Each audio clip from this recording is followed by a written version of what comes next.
सो hi everyone, कैसे हो सभी। आई होप सबके सब अच्छे होंगे। और सबका यूनिट वन सेमेस्टर वन का जो रिजल्ट है वो आ चुका है। एंड कुछ का अच्छा आया होगा और कुछ का सोच रहे होंगे यार थोड़ा गंदा आया है, नेक्स्ट सेमेस्टर में फोड़ेंगे। बिल्कुल नेक्स्ट सेमेस्टर में बहुत अच्छे से फोड़ेंगे। ठीक है, तो बिल्कुल भी टेंशन नहीं लेना है, सारी वीडियो अच्छे से देखनी है एंड नेक्स्ट सेमेस्टर में बेहतरीन चीज़ भी बनाएंगे। सो स्टार्ट करते हो। स्टार्ट करने से पहले जैसे कि हमने बोला था कि इस वीडियो यानी इंजन मैकेनिक्स यूनिट 2 के बाद आने वाली जो नेक्स्ट वीडियो, उससे पहले हमें अपने चैनल पर 100+ सब्सक्राइबर कंप्लीट करने हैं। सो अपने फ्रेंड्स के साथ शेयर करो वीडियोस को एंड सो दैट वो भी हमारे वीडियोस के, हमारे चैनल्स के, हमारे जो प्लेलिस्ट है, जो वन शॉट्स है, वो उसको देख पाए। सो स्टार्ट करते हैं आज का लेक्चर। आज का लेक्चर है वो इंजन मैकेनिक्स पे। हम इंजन मैकेनिक्स का यूनिट 1 कंप्लीट कर चुके हैं। जिन्होंने भी यूनिट 1 का वन शॉट नहीं देखा है वो जाके चेकआउट कर लो। यूनिट 2 ये हमारा वन शॉट है और इसको हम क्या कर देंगे, कंप्लीट कर देंगे। This is my one shot और इस वन शॉट के अंदर हम पूरी यूनिट 2 कंप्लीट कर देंगे। ठीक है, यूनिट 2 बहुत इजी है, बहुत छोटे छोटे टॉपिक्स है। और मैं बता दूं कि यूनिट 1 जिसने कर रखी है ना, तो मैं बोल रहा हूं यूनिट 2 बहुत इजी लगी, बिकॉज इसमें एक ही चीज जो हम बोलते हैं इक्विलिब्रियम कंडीशन जो हम यूज करते हैं वो यूज होने वाली है। तो जिसने इक्विलिब्रियम कंडीशन पढ़ के रखी है ना, एक बार कौन सा समझ लिया ना, एक बार स्टेप समझ लिए, वो फटाफट क्वेश्चन सॉल्व होंगे। ठीक है, तो जिन्होंने इक्विलिब्रियम कंडीशन नहीं समझी है एक बार वो चेकआउट कर ले। और साथ साथ मैं बताता भी रहूंगा कि वो इक्विलिब्रियम कंडीशन कैसी है और हमें कैसे अप्लाई करना है।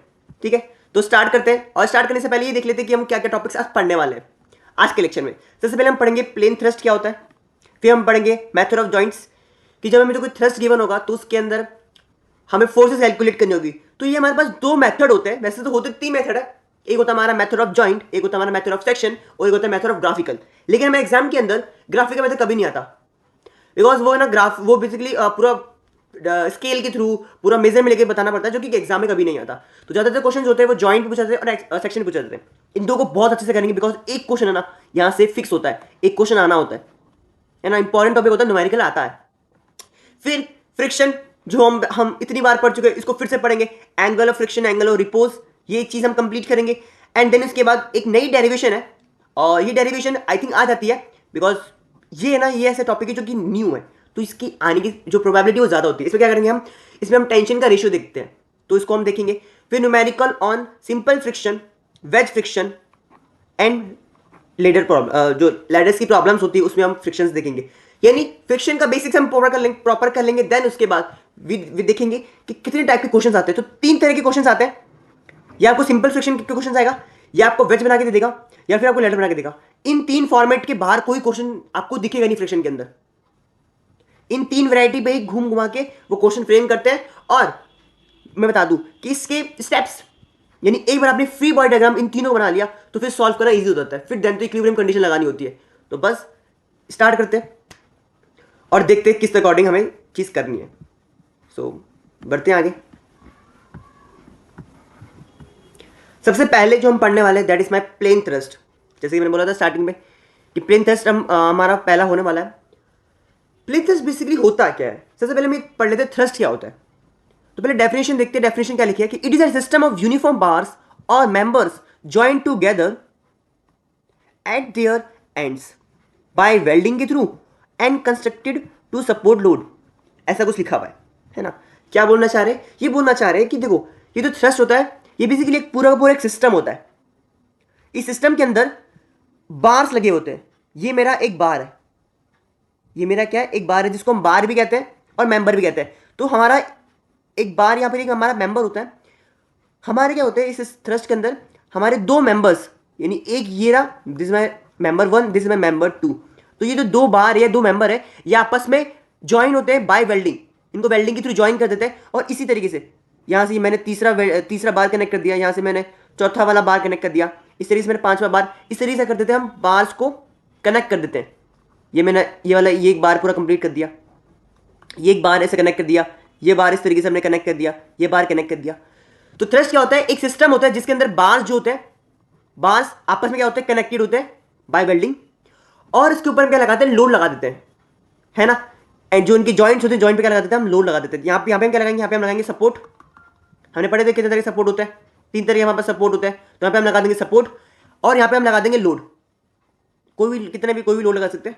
अब यहाँ पे क्या होगा, क्वेश्चन में हमें लोड देखा भी था यूनिट 1 में। और यूनिट 2 में भी वही सेम लोड है, कोई नई टर्म नहीं है, वही सेम टर्म है।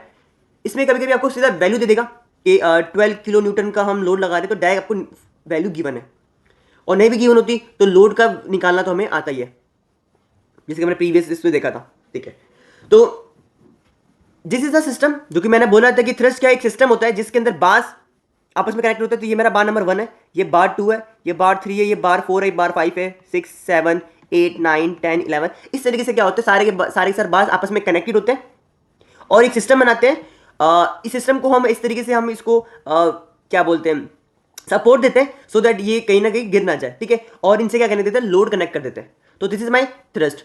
अब थ्रस्ट के साथ एक चीज और आती है जिसको हम बोलते हैं फ्रेम, है ना। जब बात होती है थ्रस्ट की तो बात भी होती है फ्रेम की। फ्रेम क्या होता है, फ्रेम भी वही होता है, frame answer the same thing. Frame भी कुछ नई चीज नहीं है, ये भी यही होता है कि यदि हम बार्स को आपस में कनेक्ट कर देते हैं, है ना, बार्स को आपस में कनेक्ट करके एक सिस्टम बनाते हैं, तो उसको फ्रेम कहते हैं। तो what is difference between thrust and bar, तो फिर थ्रस्ट और बार में डिफरेंस क्या है। ये भी कॉम्बिनेशन ऑफ बार्स होता है, ये भी कॉम्बिनेशन ऑफ बार होता है, तो उन दोनों में डिफरेंस क्या होता है। डिफरेंस इस बात का होता है कि जो थ्रस्ट वाला सिस्टम होता है, थ्रस्ट वाले सिस्टम के अंदर जो मेरे फोर्स होता है, फोर्स बोलना चाहो तो फोर्स बोलो, वरना आप लोड भी बोल सकते हो, कि जो मेरा लोड होता है या फोर्स होता है वो हमेशा जॉइंट्स पर एक्ट करता है। यानी मेरा यदि कोई एक लोड है 12 किलो न्यूटन का, तो हमेशा जो जॉइंट्स होगा ना, दो मेंबर्स के बीच का जॉइंट, वहीं पर ही एक्ट करेगा, वहीं पर ही एक्ट करेगा, वहीं पर ही एक्ट करेगा।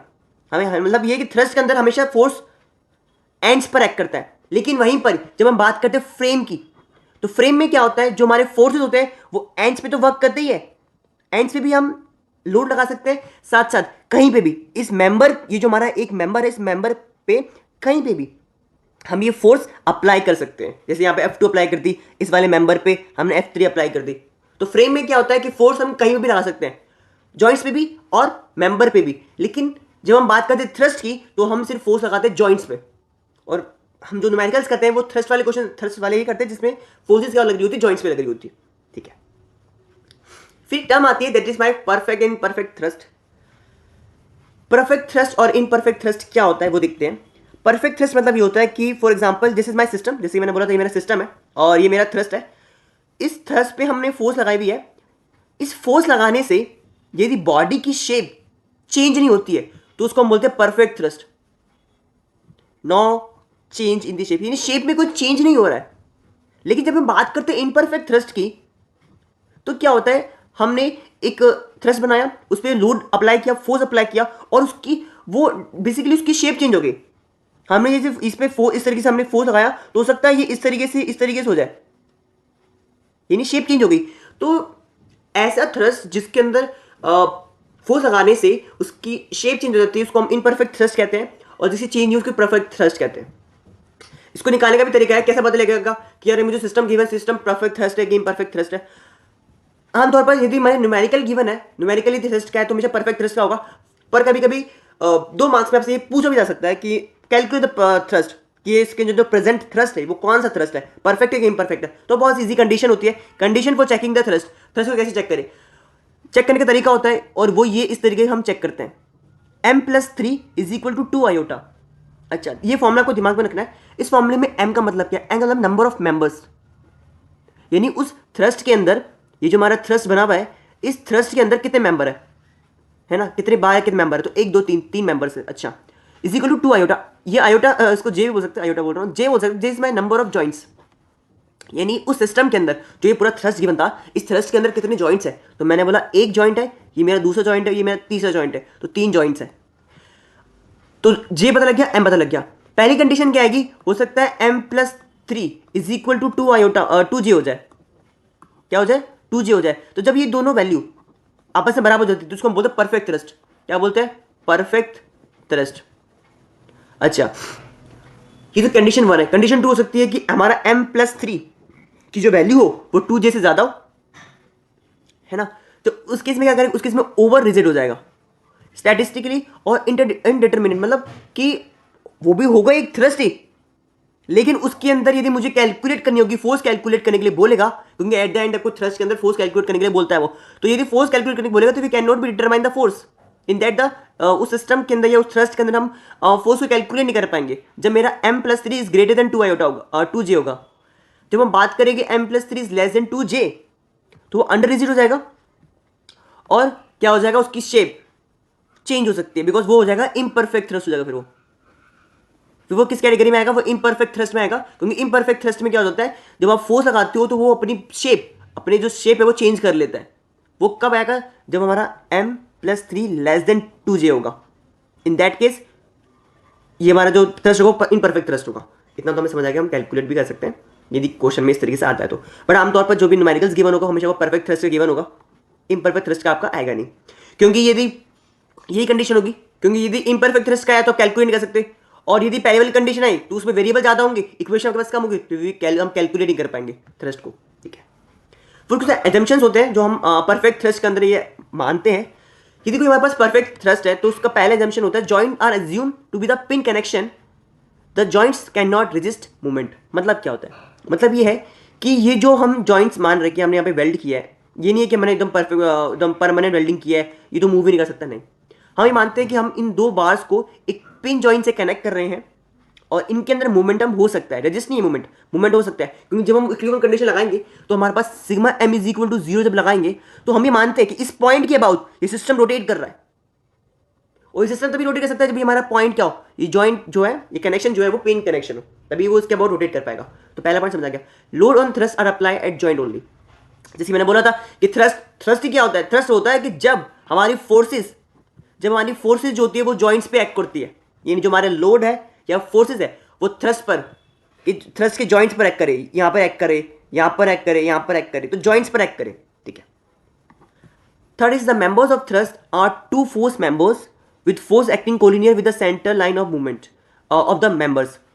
मतलब ये है कि फॉर एग्जांपल हमारे पास दो फोर्सेस गिवन है, the members of the truss are two force members with the force acting collinear with the centre line of the movement. मतलब ये कि जो भी हमारे जितनी भी फोर्सेस होगी वो सारी की सारी क्या होगी, लीनियर होगी, है ना, सारी क्या होगी, लीनियर होगी, ये ना आपस में क्या होगी, पैरेलल होगी, ये नहीं किसी न किसी वो एंगल पर एक्ट हो रही हो, लीनियर होगी। ठीक है। फिर आता है weight of member are negligible small. जब हम बात करते हैं इस मेंबर की तो क्या इसका वेट हम एज्यूम करेंगे, नहीं, ये बहुत नेग्लिजिबल वेट होता है, इसका कोई वेट नहीं होता, और हम इस तरीके से थ्रस्ट को एज्यूम करते हैं, ये जो हमारा थ्रस्ट होता है क्वेश्चन में वो इस तरह का थ्रस्ट हो जिसमें हम वैल्यूज को डिटरमिनेट कर पाए, यानी जो वैल्यूज है, जो थ्रस्ट है, जो फोर्सेज है, उस सिस्टम के अंदर हम कैलकुलेट कर पाए। क्योंकि यदि हम इस तरह का सिस्टम ले लेंगे जिसके अंदर हम फोर्स कैलकुलेट नहीं कर पाए तो फिर वो फायदा नहीं न्यूमेरिकल का। तो ये सारे एजम्पशन होते हैं, ये इससे बताने के लिए, ये तो जब क्वेश्चन डिजाइन होता है तो ये चीज़ें ध्यान दी जाती है। बाकी आपको थोड़ी पता होना चाहिए नॉर्मल बातें, कि जो कि आप सिस्टम को देखोगे आपको पता लग जाएगा ये किस तरीके से फ्रेम किया गया होगा। ठीक है, आगे बढ़ते हैं। और आगे बढ़ने से पहले मैं एक चीज़ आपको क्लियर कर दूं, और वो क्या होता है कि जैसे मैं बात कर रहा था बार बार फोर्स के बारे में कि न्यूमेरिकल के अंदर फोर्स कैलकुलेट करते हैं, तो कौन सी फोर्स की बात कर रहे हो। यदि फॉर एग्जांपल ये हमारा एक इस तरीके से हमारा एक बना हुआ है थ्रस्ट, है ना, ये हमारे इस तरीके से थ्रस्ट बना हुआ है। पहले मैं आपको ये बता देता हूँ कि थ्रस्ट में किस अकॉर्डिंग फोर्सेस दिखती है और कौन कौन सी फोर्सेस होती है, ताकि आपको और इजी वे में समझ आ जाए। तो फर्स्ट इज की हो सकता है हमारा एक लोड है 15 किलो न्यूटन का जो इस पॉइंट्स पर एक्ट हो रहा है, ये किलो न्यूटन का फोर्स एक्ट हो रहा है। ठीक है, और यहाँ पे हमारा हो सकता है, यहाँ पे हमारा लोड होगा, ठीक है, जो इसको सपोर्ट कर रहा होगा। अब आता है कि अब आता है कि आपको बोलेगा थ्रस्ट कैलकुलेट, थ्रस्ट मतलब पूरा सिस्टम है, इसके अंदर जो फोर्स है उसको कैलकुलेट करो। तो मैंने बोला फोर्स तो हमें दिख ही नहीं रही है, चलो ठीक है, मैंने बता दिया इसका। तो ये जो है ये बेसिकली क्या है, जैसे मैं सपोज एक अपना नॉर्मल रिएक्शन लगाएगा ऊपर की तरफ, ठीक है, ये रोलर है, क्योंकि ये कौन सा हमारा सपोर्ट है, ये हमारा हिंज सपोर्ट होगा, तो ये दो फोर्स लगाएगा, एक लगाएगा जैसे मैंने बताया था कि जो मेरा हिंज सपोर्ट होता है वो दो नॉर्मल एक्शन लगाता है, एक वर्टिकली और एक हॉरिजॉन्टली। तो उसको हॉरिजॉन्टल कैसे डिनोट करते हैं। जब हम बात करते हैं रोलर की, तो रोलर कौन सा लगाता है, वर्टिकल वाला फोर्स लगाता है। ठीक है, तो हमें ये फोर्स, ये नॉर्मल रिएक्शन मार्क कर दी, तो क्या वो इस नॉर्मल रिएक्शन की बात कर रहा है, नहीं, वो बात कर रहा है इस मेंबर के अंदर जो फोर्स एक्ट हो रही है, इस मेंबर के अंदर कौन सी फोर्स एक्ट हो रही है। फॉर एग्जाम्पल जैसे एक रस्सी होती है, हम इस रस्सी को यहां से खींचते हैं, यहां से खींचते हैं, तो ये रस्सी क्या होती है, जब इस रस्सी को खींचते हैं तो ये जो रस्सी होती है इसके अंदर क्या लगता है, टेंशन लगता है। टेंशन क्यों लगता है, क्योंकि जैसे हम रस्सी को खींचते हैं, रस्सी को इलोंगेट करते हैं, तो रस्सी अपने आप को रोकती है, अपने शेप को चेंज करने क्या करती है, वो एक अंदर की तरफ टेंशन लगाती है। यहां पे भी ऐसा ही होगा, एक लगेगी टेंशन फोर्स और एक लगेगी हमारी कंपैरिजिबल या कंप्रेस फोर्स जिसको हम बोलते हैं। यानी एक हमारी टेंशन फोर्स लगेगी और एक लगेगी कंप्रेस फोर्स। कंप्रेस फोर्स कब लगेगी? देखो फॉर एग्जांपल हमने इस रस्सी को दबाया तो ये कंप्रेस नहीं होना चाहिए, तो यदि ये कंप्रेस नहीं होना चाहिए तो ये बाहर की तरफ, एक बाहर की तरफ फोर्स लगाएगी कि नहीं मेरे को तो अंदर दबना ही नहीं है, तो ये बाहर की तरफ फोर्स लगाएगी, उसको बोलते हैं कंप्रेस फोर्स। और टेंशन फोर्स क्या होता है? जो अंदर की तरफ लगती है, इनसाइड लगती है। तो वो जो क्वेश्चन है, वो उस क्वेश्चन में जिस फोर्स की बात कर रहा है वो टेंशन फोर्स की बात कर रहा है, वो कंप्रेस फोर्स की बात कर रहा है। ठीक है, तो जब ये फॉर एग्जांपल यहां से एक बॉडी, यहाँ पे 15 न्यूटन का फोर्स इस पे लग रहा है और यहां से भी ये फोर्स लग रहा है, तो ये क्या कर रही है? दोनों इस मेंबर को दोनों दबाना चाह रहे हैं, तो दबाना चाह रही है, दबना नहीं चाहेंगे, तो क्या करेंगे? यहां पे क्या लगेगा? एक कंप्रेशन फोर्स लगेगा। तो क्या हमें ये हमेशा ध्यान रखना पड़ेगा कंप्रेशन फोर्स है कि टेंशन फोर्स है? नहीं, सीधा बता दूं मैं कि आप कोई भी डायरेक्शन मार कर सकते हो। आप टेंशन की यदि आपको दिख रहा है तो अच्छी बात है, जैसे मैंने यहाँ पे बोला कि यहाँ पे ये मेंबर दबरी होगी, ये जो मेंबर है इसको 15 न्यूटन यहाँ से लग रहा है, यहाँ से दो नॉर्मलेशन लग रही है, कहीं ना कहीं इस पे ये अंदर की दबरी होगी, तो ये क्या होगी? कंप्रेस होना चाहिए, है ना, कंप्रेशन फोर्स लगेगा। लेकिन जरूरी नहीं है, तो आप कोई भी डायरेक्शन यहाँ पे मान सकते हो, यहाँ पे आप टेंशन वाली भी मान सकते हो। जब आप कैलकुलेट करोगे और कैलकुलेट करते वक्त आपने जो डायरेक्शन मानी है, यदि वो डायरेक्शन के अकॉर्डिंग फोर्स वहां की पॉजिटिव आती है, तो मतलब ये जो आपने जो डायरेक्शन मानी है और जो नेचर माना है कि कंप्रेशन फोर्स है, वही आपका क्या है? आंसर है। फॉर एग्जाम्पल कैलकुलेट करोगे आप और कैलकुलेट करने वक्त हो सकता है यहाँ पे फोर्स नेगेटिव आ जाए, तो हमेशा पता होना चाहिए टेंशन और जो कंप्रेशन होता है एक दूसरे के अपोजिट होते हैं, मैग्नीट्यूड सेम होता है लेकिन साइन अपोजिट होता है, तो यहाँ पे नेगेटिव आ जाएगा। इसका मतलब है यहाँ पे कंप्रेशन फोर्स नहीं है, यहाँ पे टेंशन फोर्स है। तो बस इतना चीज़ ध्यान रखना है। तो न्यूमेरिकल में जब हम करेंगे तो ये चीज़ का इससे बिल्कुल कंफ्यूज नहीं होना है कि हम जो फोर्स है वो टेंशन माने कि कंप्रेशन फोर्स माने। आप कोई भी उस वक्त ले सकते हो, आपने जो माना है उसके अकॉर्डिंग यदि वैल्यू पॉजिटिव आती है तो मतलब आपने जो माना है, जो डायरेक्शन मानी है और जो नेचर माना है, ये दो तरह के, ये दो हम जब आप क्वेश्चन करते हो बताते हैं दो तरह के फोर्सेज होते हैं, एक टेंशन और एक कंप्रेस फोर्स। तो वो नेचर भी पूछता है, तो नेचर आपने जो माना है और वैल्यू मानी है मतलब वो दोनों सही है, लेकिन यदि नेगेटिव आ जाएगा तो आप हमें बता दोगे कि जो मैंने माना है वो कंप्रेसिबल फोर्स नहीं है, वो टेंशन फोर्स है। कैसे करेंगे? क्वेश्चन के थ्रू समझते हैं। अब जैसे कि मैंने बोला था कि मुझे टेंशन निकालना है, ये कंप्रेसिबल फोर्स या कंप्रेशन फोर्स निकालनी है, तो उसको निकालने के लिए हमारे पास दो तरह के मेथड होते हैं, और वो होता है, पहला होता है हमारा method of joining. Method of joint क्या कहता है? मेथड ऑफ जॉइंट ये कहता है, पहली बात तो देखो दो तरह के मेथड है, एक मेथड ऑफ जॉइंट और मेथड ऑफ सेक्शन। पहली बात तो समझ लो कि हमें ये लगाना का है, क्योंकि यदि आपने जॉइंट, अभी आपको जॉइंट इजी लग रहा होगा, लेकिन जब हम बात करते हैं एक पर्टिकुलर मेंबर की तो उसमें फिर हम जॉइंट मेथड नहीं लगाते। जॉइंट मेथड कब लगाते हैं? Calculate the force in all members. जब मुझे क्वेश्चन में ये गिवन है, मुझे क्वेश्चन में ये चीज गिवन है कि आपको जो फोर्स कैलकुलेट करनी है ना, वो सभी के सभी मेंबर्स में कैलकुलेट करनी है, सभी मेंबर्स में कैलकुलेट करनी है, तो आप जॉइंट सेक्शन लगाओगे, ये मेथड यूज करोगे। लेकिन जब आप बात करते हो कि आपको पर्टिकुलर मेंबर के अंदर फोर्स निकालनी है, कि एक मेंबर गिवन है, इस मेंबर के अंदर बोल दिया कि ये मेंबर ए बी है, इस मेंबर ए बी के अंदर फोर्स निकालना है, तो आप लगाओगे मेथड ऑफ सेक्शन। तो इतनी तो क्लियर होना चाहिए कि मेथड ऑफ जॉइंट लगाना क्यों है और कब लगाना है। ठीक है, अब आता है जैसे मैंने बोला था पहला स्टेप, स्टेप्स को देखते हुए चलेंगे। ये स्टेप्स मतलब बोलो ना यूनिवर्सल स्टेप्स है, कहीं भी आप यूज कर सकते हो। स्टेप्स क्या कहते हैं? पहला स्टेप ये बोलता है calculate the normal reaction in equilibrium condition using equilibrium condition. मतलब ये कि आपको कोई भी क्वेश्चन दे, फॉर एग्जांपल पहले क्वेश्चन देख लेते हैं कि find the force in the member. आपको बोला इस मेंबर के अंदर, ये जो पूरा सिस्टम है, सिस्टम के अंदर मेंबर्स गिवन है A B A C and B C, A B B C and A C, इसके अंदर आपको फोर्स कैलकुलेट करना है। ठीक है, तो पहला स्टेप क्या बोलता है? मेरा पहला स्टेप ये बोलता है कि सबसे पहले आपका जो फोकस होना चाहिए वो ये होना चाहिए कि आपको नॉर्मल रिएक्शन कैलकुलेट करनी है यूजिंग इक्विलिब्रियम कंडीशन। आपको पता है कि थ्रस्ट है, थ्रस्ट को कोई ना कोई सपोर्ट कर रहा होगा, और उन सपोर्ट का क्या होता है? एक नॉर्मल रिएक्शन होता है ना। ये हमारे ये दो जने क्या कर रहे हैं? इसको सपोर्ट कर रहे हैं। यहाँ पे दोनों क्या है? सपोर्ट कर रहे हैं। ठीक है, ये हमारा क्या है? ये हमारा जो होता है वो पिन जॉइंट होता है, और पिन जॉइंट जो होता है वो बेसिकली हमारा रोलर के बराबर ही होता है। ये मत समझ लेना कि यार ये तो हिंज जॉइंट लग रहा है, नहीं, हिंज जॉइंट नहीं है, ये पिन जॉइंट है। तो जब ये पिन जॉइंट है तो बेसिकली आपको पता है कि एक ही नॉर्मल रिएक्शन प्रेजेंट होगी। ठीक है, तो क्या करना है? पहले स्टेप आपको कैलकुलेट करना है normal reaction using equilibrium condition. जैसे आपने इक्विलिब्रियम कंडीशन का यूज करके आपने नॉर्मल रिएक्शन कैलकुलेट कर ली, भले वो नॉर्मल रिएक्शन एक हो या दो, जितनी भी हो सारी कैलकुलेट करो। पहले स्टेप में कैलकुलेट कर ली। सेकंड स्टेप क्या बोलता है? सेकंड स्टेप ये बोलता है apply equilibrium condition at joints where only two unknowns are present. मतलब क्या? मतलब ये है कि अब आप सेकंड स्टेप में करोगे अपने फोर्स को कैलकुलेट, और फोर्स को कैलकुलेट करने के लिए आप किसी भी एक जॉइंट को पिक करोगे, किसी भी एक जॉइंट को पिक करोगे और ऐसे जॉइंट को पिक करोगे जहां पर सिर्फ दो अननोन हो सकता है। जैसे फॉर एग्जांपल जब हम बात करते हैं इस जॉइंट की, जब हम आगे क्वेश्चन में देखेंगे तो आपको पहले ये स्टेप समझना है। फिर इस स्टेप को मैंने क्यों बोला कि सिर्फ आपको दो अननोन ही पिक करने हैं, वो भी हम आगे देखेंगे।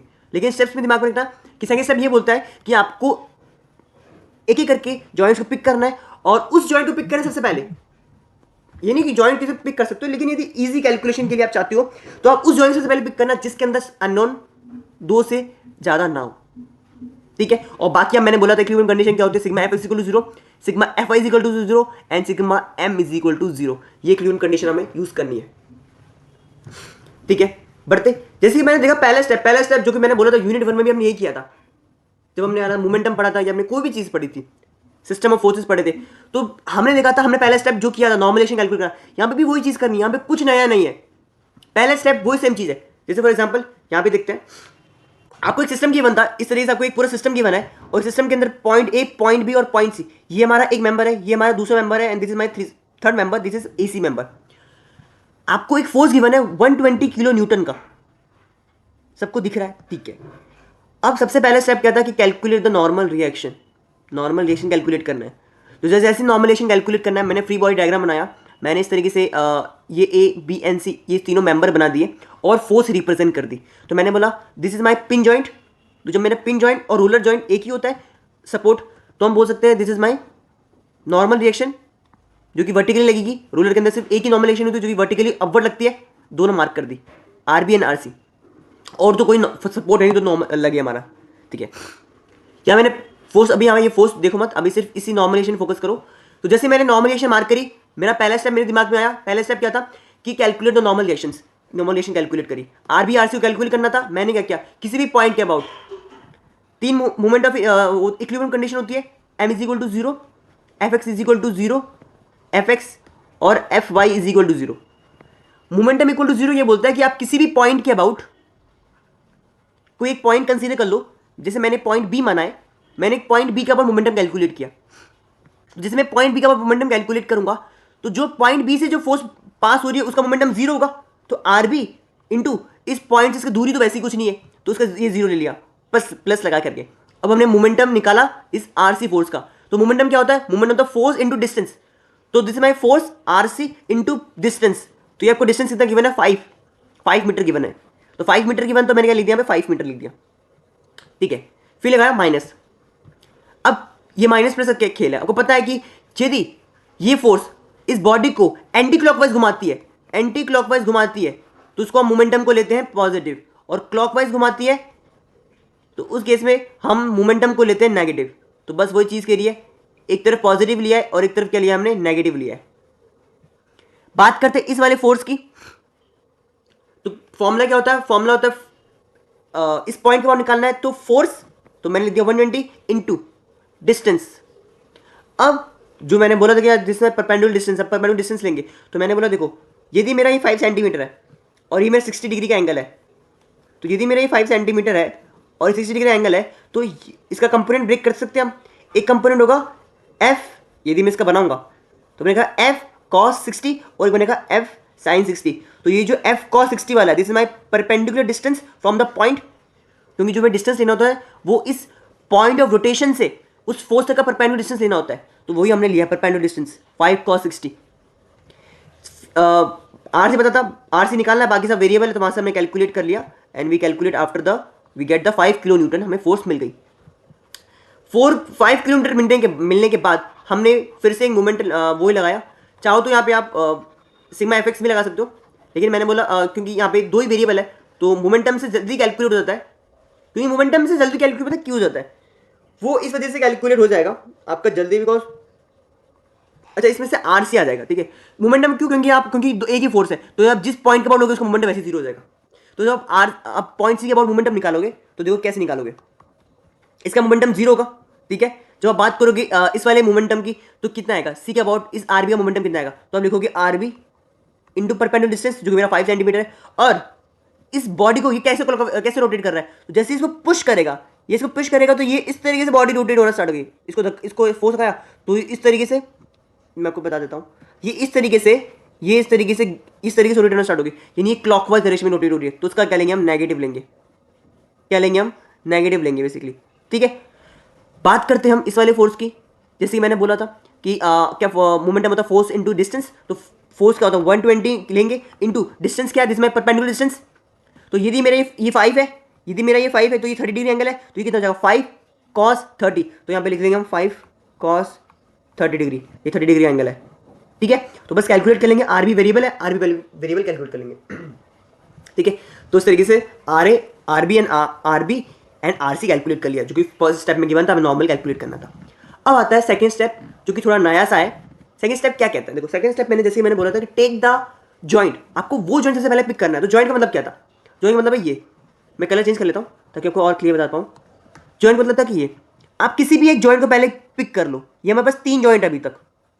तो सबसे पहले आपको वो जॉइंट पिक करना है, वो जॉइंट पिक करना है जिसके अंदर मिनिमम से मिनिमम मतलब सिर्फ 2 या नो, उससे ज़्यादा नो। तो कैसे पता लगेगा, सबसे पहले स्टेप नंबर 2 से पहले जाने से पहले सबसे पहले हम फोर्स मार्क करेंगे, क्योंकि अब मुझे कैलकुलेट करनी है अपनी टेंशन फोर्स और कंप्रेशन फोर्स, और वो कैलकुलेट करने के सबसे पहले हम मार्क करते हैं।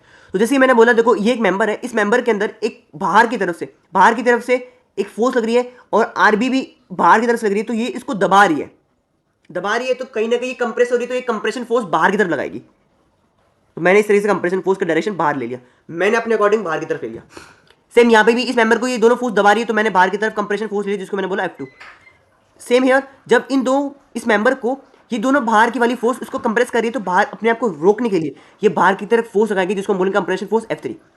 तो सबसे पहले हमने ये बोला, इस फोर्स को मार्क करने के बाद अब पहला स्टेप क्या, सेकंड स्टेप क्या था, सेकंड स्टेप था कि वो जॉइंट को पिक करो जिसमें अननोन हमारे कम हो, 2 ही अननोन हो। तो मैंने बोला यदि मैं इस वाले जॉइंट को पिक करूँ, इस बी वाले को, तो इसमें कितने अननोन है, आर बी तो मैं निकाल चुका हूँ, तो कितने अननोन है, एक F2 अननोन है और एक F1 अननोन है। जब मैं बात करूँ पॉइंट सी की, तो इसमें कितने अननोन है, एक F2, क्योंकि ये हमेशा ऐसे लगेगा ना, पेयर में लगता है टेंशन फोर्स या कंप्रेशन फोर्स। तो मैंने बोला एक तो ये अननोन होगा F2 और F3 अननोन होगा। तो मैंने बोला किसी भी जॉइंट को पिक करो। अब ये वाला ए वाले जॉइंट को भी पिक करोगे तो 2 अननोन है, एक F1 एक F3, तो किसी भी जॉइंट को पिक कर सकते हो। तो मैंने सबसे पहले पिक किया, यहाँ पे तो 2 अननोन, 2 ही फोर्स थी, लेकिन जब आगे वाले क्वेश्चन करेंगे या कोई ऐसा क्वेश्चन आएगा जिसके अंदर 3 अननोन होंगे, तो सबसे पहले आप उस वाले को पिक करना, उस जॉइंट को पिक करना जिसके अंदर फोर्स अननोन कितनी हो, 2। तो सबसे पहले मैंने बी को पिक किया, क्योंकि सब में सेम ही था। सबसे पहले बी वाले को जॉइंट को पिक किया, तो मैं क्या करूँगा, मैंने इस तरीके से बी वाले जॉइंट को लिखा, और इस पे मैंने जितने भी फोर्सेस थे सबका डायग्राम बना लिया, यानी फ्री बॉडी डायग्राम बना दिया। तो मैंने बोला एक F1 और एक F2 और एक RB लगा हुआ था, तो वही किया मैंने, एक F1 एक F2 अंदर इधर जा रहा था और एक RB अंदर इधर जा रहा था। ये तीनों फोर्सेस क्या कर ली मैंने, मार्क कर ली। जैसे मैंने तीनों फोर्सेस मार्क करी, जैसे मार्क करने के बाद कुछ नहीं सोचना, सीधा लगाना equilibrium condition, sigma Fx is equal to 0, sigma Fy is equal to 0 और मोमेंटम इज इक्वल टू 0। अब मैंने बोला था मुझे कौन सी फोर्स अच्छी लगती है, मुझे सिर्फ हॉरिजॉन्टल वर्टिकल फोर्स अच्छी लगती है। कोई एंगल पर फोर्स हो रिजॉल्व कर दो, तो यदि 60 डिग्री एंगल बना रही तो इसका एक कंपोनेंट होगा F1 cos 60 और एक होगा F1 sin 60।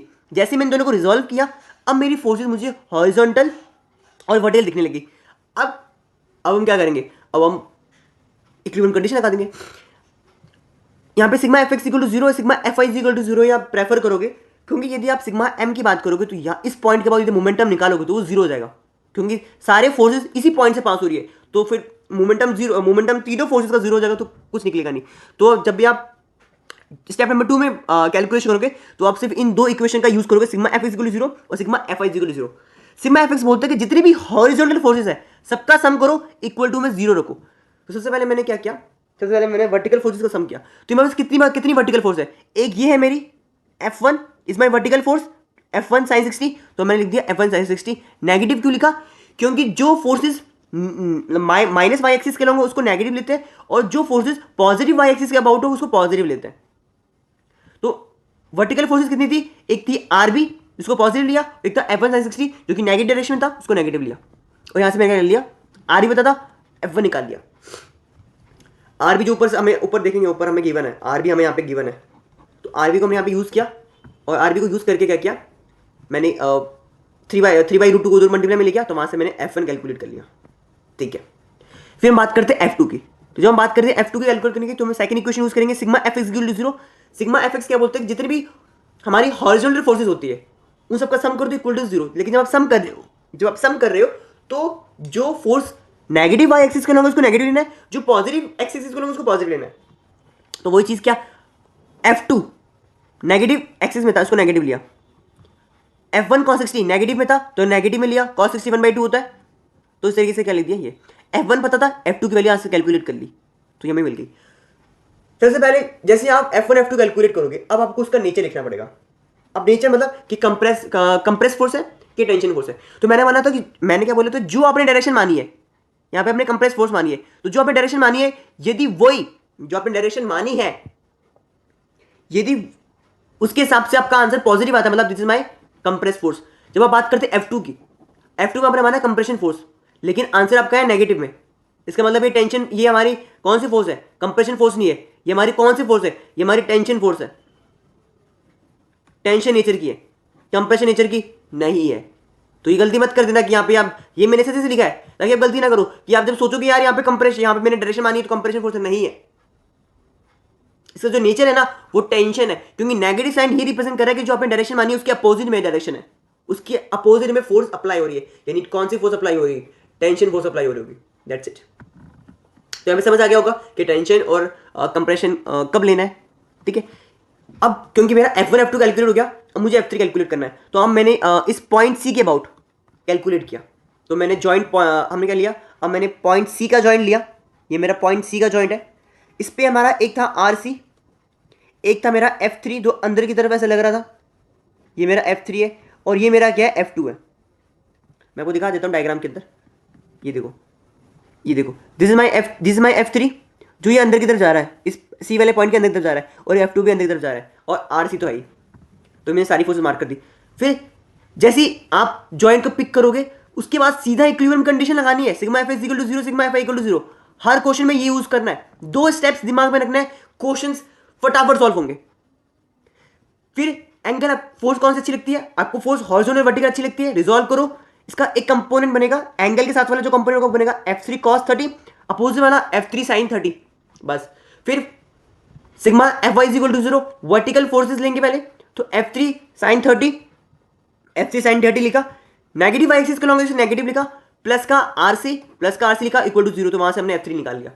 ये वाली, ये FX वाली क्यों नहीं लिखी, क्योंकि मुझे तो F3 चाहिए था, मुझे F3 मिल गया, काम खत्म।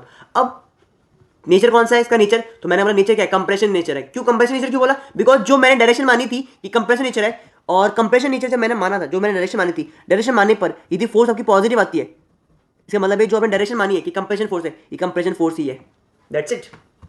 ओके, बिल्कुल।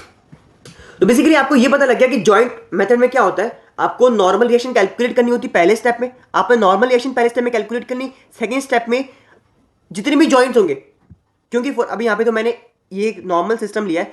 फॉर एग्जांपल मैं आपको एक डायग्राम बना देता हूँ कलर चेंज करके, और इसमें फिर देखते हैं उसको और प्रॉपर तरीके से समझते हैं। फॉर एग्जांपल मेरे पास एक इस तरीके से सिस्टम होता, ठीक है, इस तरीके से पूरा सिस्टम होता। अब देखो इसमें कितने जॉइंट्स है, तो मैंने बोला यार इसके अंदर 1 2 3 4 5 जॉइंट्स है। अब मैंने बोला देखो इस जॉइंट में अपना एक F1 फोर्स लग रहा होगा, कोई भी टेंशन या कंप्रेशन मान सकते हो। मैंने बोला इधर मेरा एक F2 फोर्स लग रहा होगा, एक मेरा इधर की तरफ F3 फोर्स लग रहा होगा, ऐसे इधर F4 लग रहा होगा, इधर F5, इधर F6, इधर F7। तो मैंने बोला यार यदि जैसे सिस्टम बढ़ेगा फोर्सेस बढ़ेगी, तो जो फोर्सेस बढ़ेगी तो मुझे क्या करना पड़ेगा, मुझे हर जॉइंट को लेना पड़ेगा। इससे पहले मैं इस वाले जॉइंट को लूंगा, मैं F1 F3 कैलकुलेट करूंगा, फिर मेरे को इस वाले जॉइंट को लूंगा तो मैं F2 और यहाँ पे F5 इसको कैलकुलेट करूंगा, फिर इस वाले जॉइंट को लूंगा तो F3 तो पता है, यहाँ पे मैं F6 और F7 को कैलकुलेट कर रहा हूँ। तो इस वजह से मैंने बोला कि जब आपको बात करें जॉइंट मेथड लगाना कब है, जॉइंट मेथड को तब लगाना है जब आपको सभी मेंबर में कैलकुलेट करना हो। जब आपको ये बोल ही दिया क्वेश्चन में कि भाई आपको कैलकुलेट करना है, तब कैलकुलेट करोगे। अच्छा आपको हर मेंबर में कैलकुलेट करना है तो तब जॉइंट मेथड लगाओ, और एक जॉइंट को पकड़ो, उसके अंदर फोर्स निकालो, फिर दूसरे जॉइंट को पकड़ो, उसके अंदर जितनी भी फोर्सेस थी उसको कैलकुलेट करो। लेकिन जब बात आती है किसकी, जब बात आती है एक पर्टिकुलर मेंबर की, कि आपको यदि ये बोल देता कि सिर्फ इस ए बी वाले मेंबर के अंदर मुझे फोर्स चाहिए, मुझे बाकी वाले मेंबर से मतलब नहीं है, तो तब आप यूज करोगे सेक्शन फॉर्मूला। तो नेक्स्ट टॉपिक जो है वो सेक्शन फॉर्मूला है। और सेक्शन फॉर्मूला क्या, ये नया टॉपिक है, नया नाम से नया है, लेकिन स्टेप्स वो यूज होंगे जो मैंने प्रीवियस वाले में यूज किया। पहला स्टेप दिखने में बहुत बड़ा लिखा है मैंने, उसको तो मैंने मतलब प्रॉपर तरीके से दिखा दिया, लेकिन वही है पहले स्टेप, क्या करो, कैलकुलेट द सपोर्ट रिएक्शन, खत्म। तो इतनी सारी चीजें क्या लिखी है, ये क्या कि ये मैंने बताया है कि जैसे मैंने वहां पे बताया नहीं था, क्या नहीं बताया था कि आइडेंटिफाई द लोड्स, पहले आपको वो लोड पता लगाना है कि वो लोड कौन सा है, वो रोलर है कि आपका हिंज जॉइंट है, ठीक है। रोलर को हम पिन जॉइंट भी कहते हैं, क्योंकि उसके अकॉर्डिंग, क्योंकि यदि रूलर होगा तो आपको पता है एक ही नॉर्मल रिएक्शन होती है जो अपवर्ड होती है, लेकिन जब हम बात करते हैं हिंज की तो बस दो नॉर्मल रिएक्शन होती है इस पॉइंट के अबाउट, एक होती है हमारी हॉरिजॉन्टल नॉर्मल रिएक्शन और एक होती है हमारी वर्टिकल नॉर्मल रिएक्शन, ये दो नॉर्मल रिएक्शन होती है, मैंने बोला, ठीक है। तो उसको थोड़ा ब्रीफ तरीके से मैंने बताया कि if identify the load, if any convert all them perfectly vertically and horizontally, फिर क्या बोला है कि जितने भी लोड है उन सबका वर्टिकल फोर्सेज और हॉरिजॉन्टल फोर्सेज मार्क कर दो, then use equilibrium condition to finding the thrust, same चीज, यानी फर्स्ट स्टेप में क्या करना है, जो वहां पे किया था सेक्शन फॉर्मूले में और जॉइंट फॉर्मूले में, जॉइंट मेथड में, दोनों में सेम स्टेप करना है। पहला step calculate the normal reaction, लेकिन बात आती है सेक्शन फॉर्मूला यूज करना है, बार बार बोल रहा हूं कि calculate the force in a particular section, जब आपको एक पर्टिकुलर सेक्शन बोल दे, यानी एक पर्टिकुलर मेंबर बोल दे, मैं जूम इन कर लेता हूं ताकि आपको क्लियर हो जाए, आई थिंक ब्लर दिख रहा होगा हल्का हल्का थोड़ा सा, तो मैं आपको बोल रहा हूं, आप सुनते रहो मेरी बात को, कि सेक्शन फॉर्मूला आपको तब यूज करना है व्हेन, कि आपको क्वेश्चन में गिवन है कि आपको सिर्फ इस पर्टिकुलर मेंबर के अंदर ही आपको कैलकुलेट करना फोर्स, तो आप यूज करोगे सेक्शन फॉर्मूला, ठीक है। पहला स्टेप सेम है, calculate the normal reaction using equilibrium condition, खत्म। ये इस वाले में तो आप प्रो बन चुके हो कि आपको नॉर्मल रिएक्शन मार्क करनी है एंड इक्विलिब्रियम कंडीशन लगानी है, हलवा, ठीक है। अब आप स्टेप नंबर 2, ये कुछ नया है और ये क्या कहना चाह रहा है, ये कहना चाह रहा है स्टेप नंबर 2 में कि आपको सेक्शन फॉर्मूला और जॉइंट फॉर्मूला में डिफरेंस क्या है। सेक्शन फॉर्मूला ये बोलता है कि cut the thrust in such a way that the section should not passing through maximum 3 members, मतलब क्या है, और फिर आपको इक्विलिब्रियम कंडीशन लगानी है, मुझे पता है। इसका मतलब क्या है, इसका मतलब ये है कि जैसे कि आपका यहाँ पे एक सिस्टम गिवन होगा, क्वेश्चन करेंगे तो और समझ में आ जाएगा, लेकिन मैं एक पॉइंट को पहले समझा देता हूँ, फिर जब क्वेश्चन करेंगे तो वो और क्लियर हो जाएगा।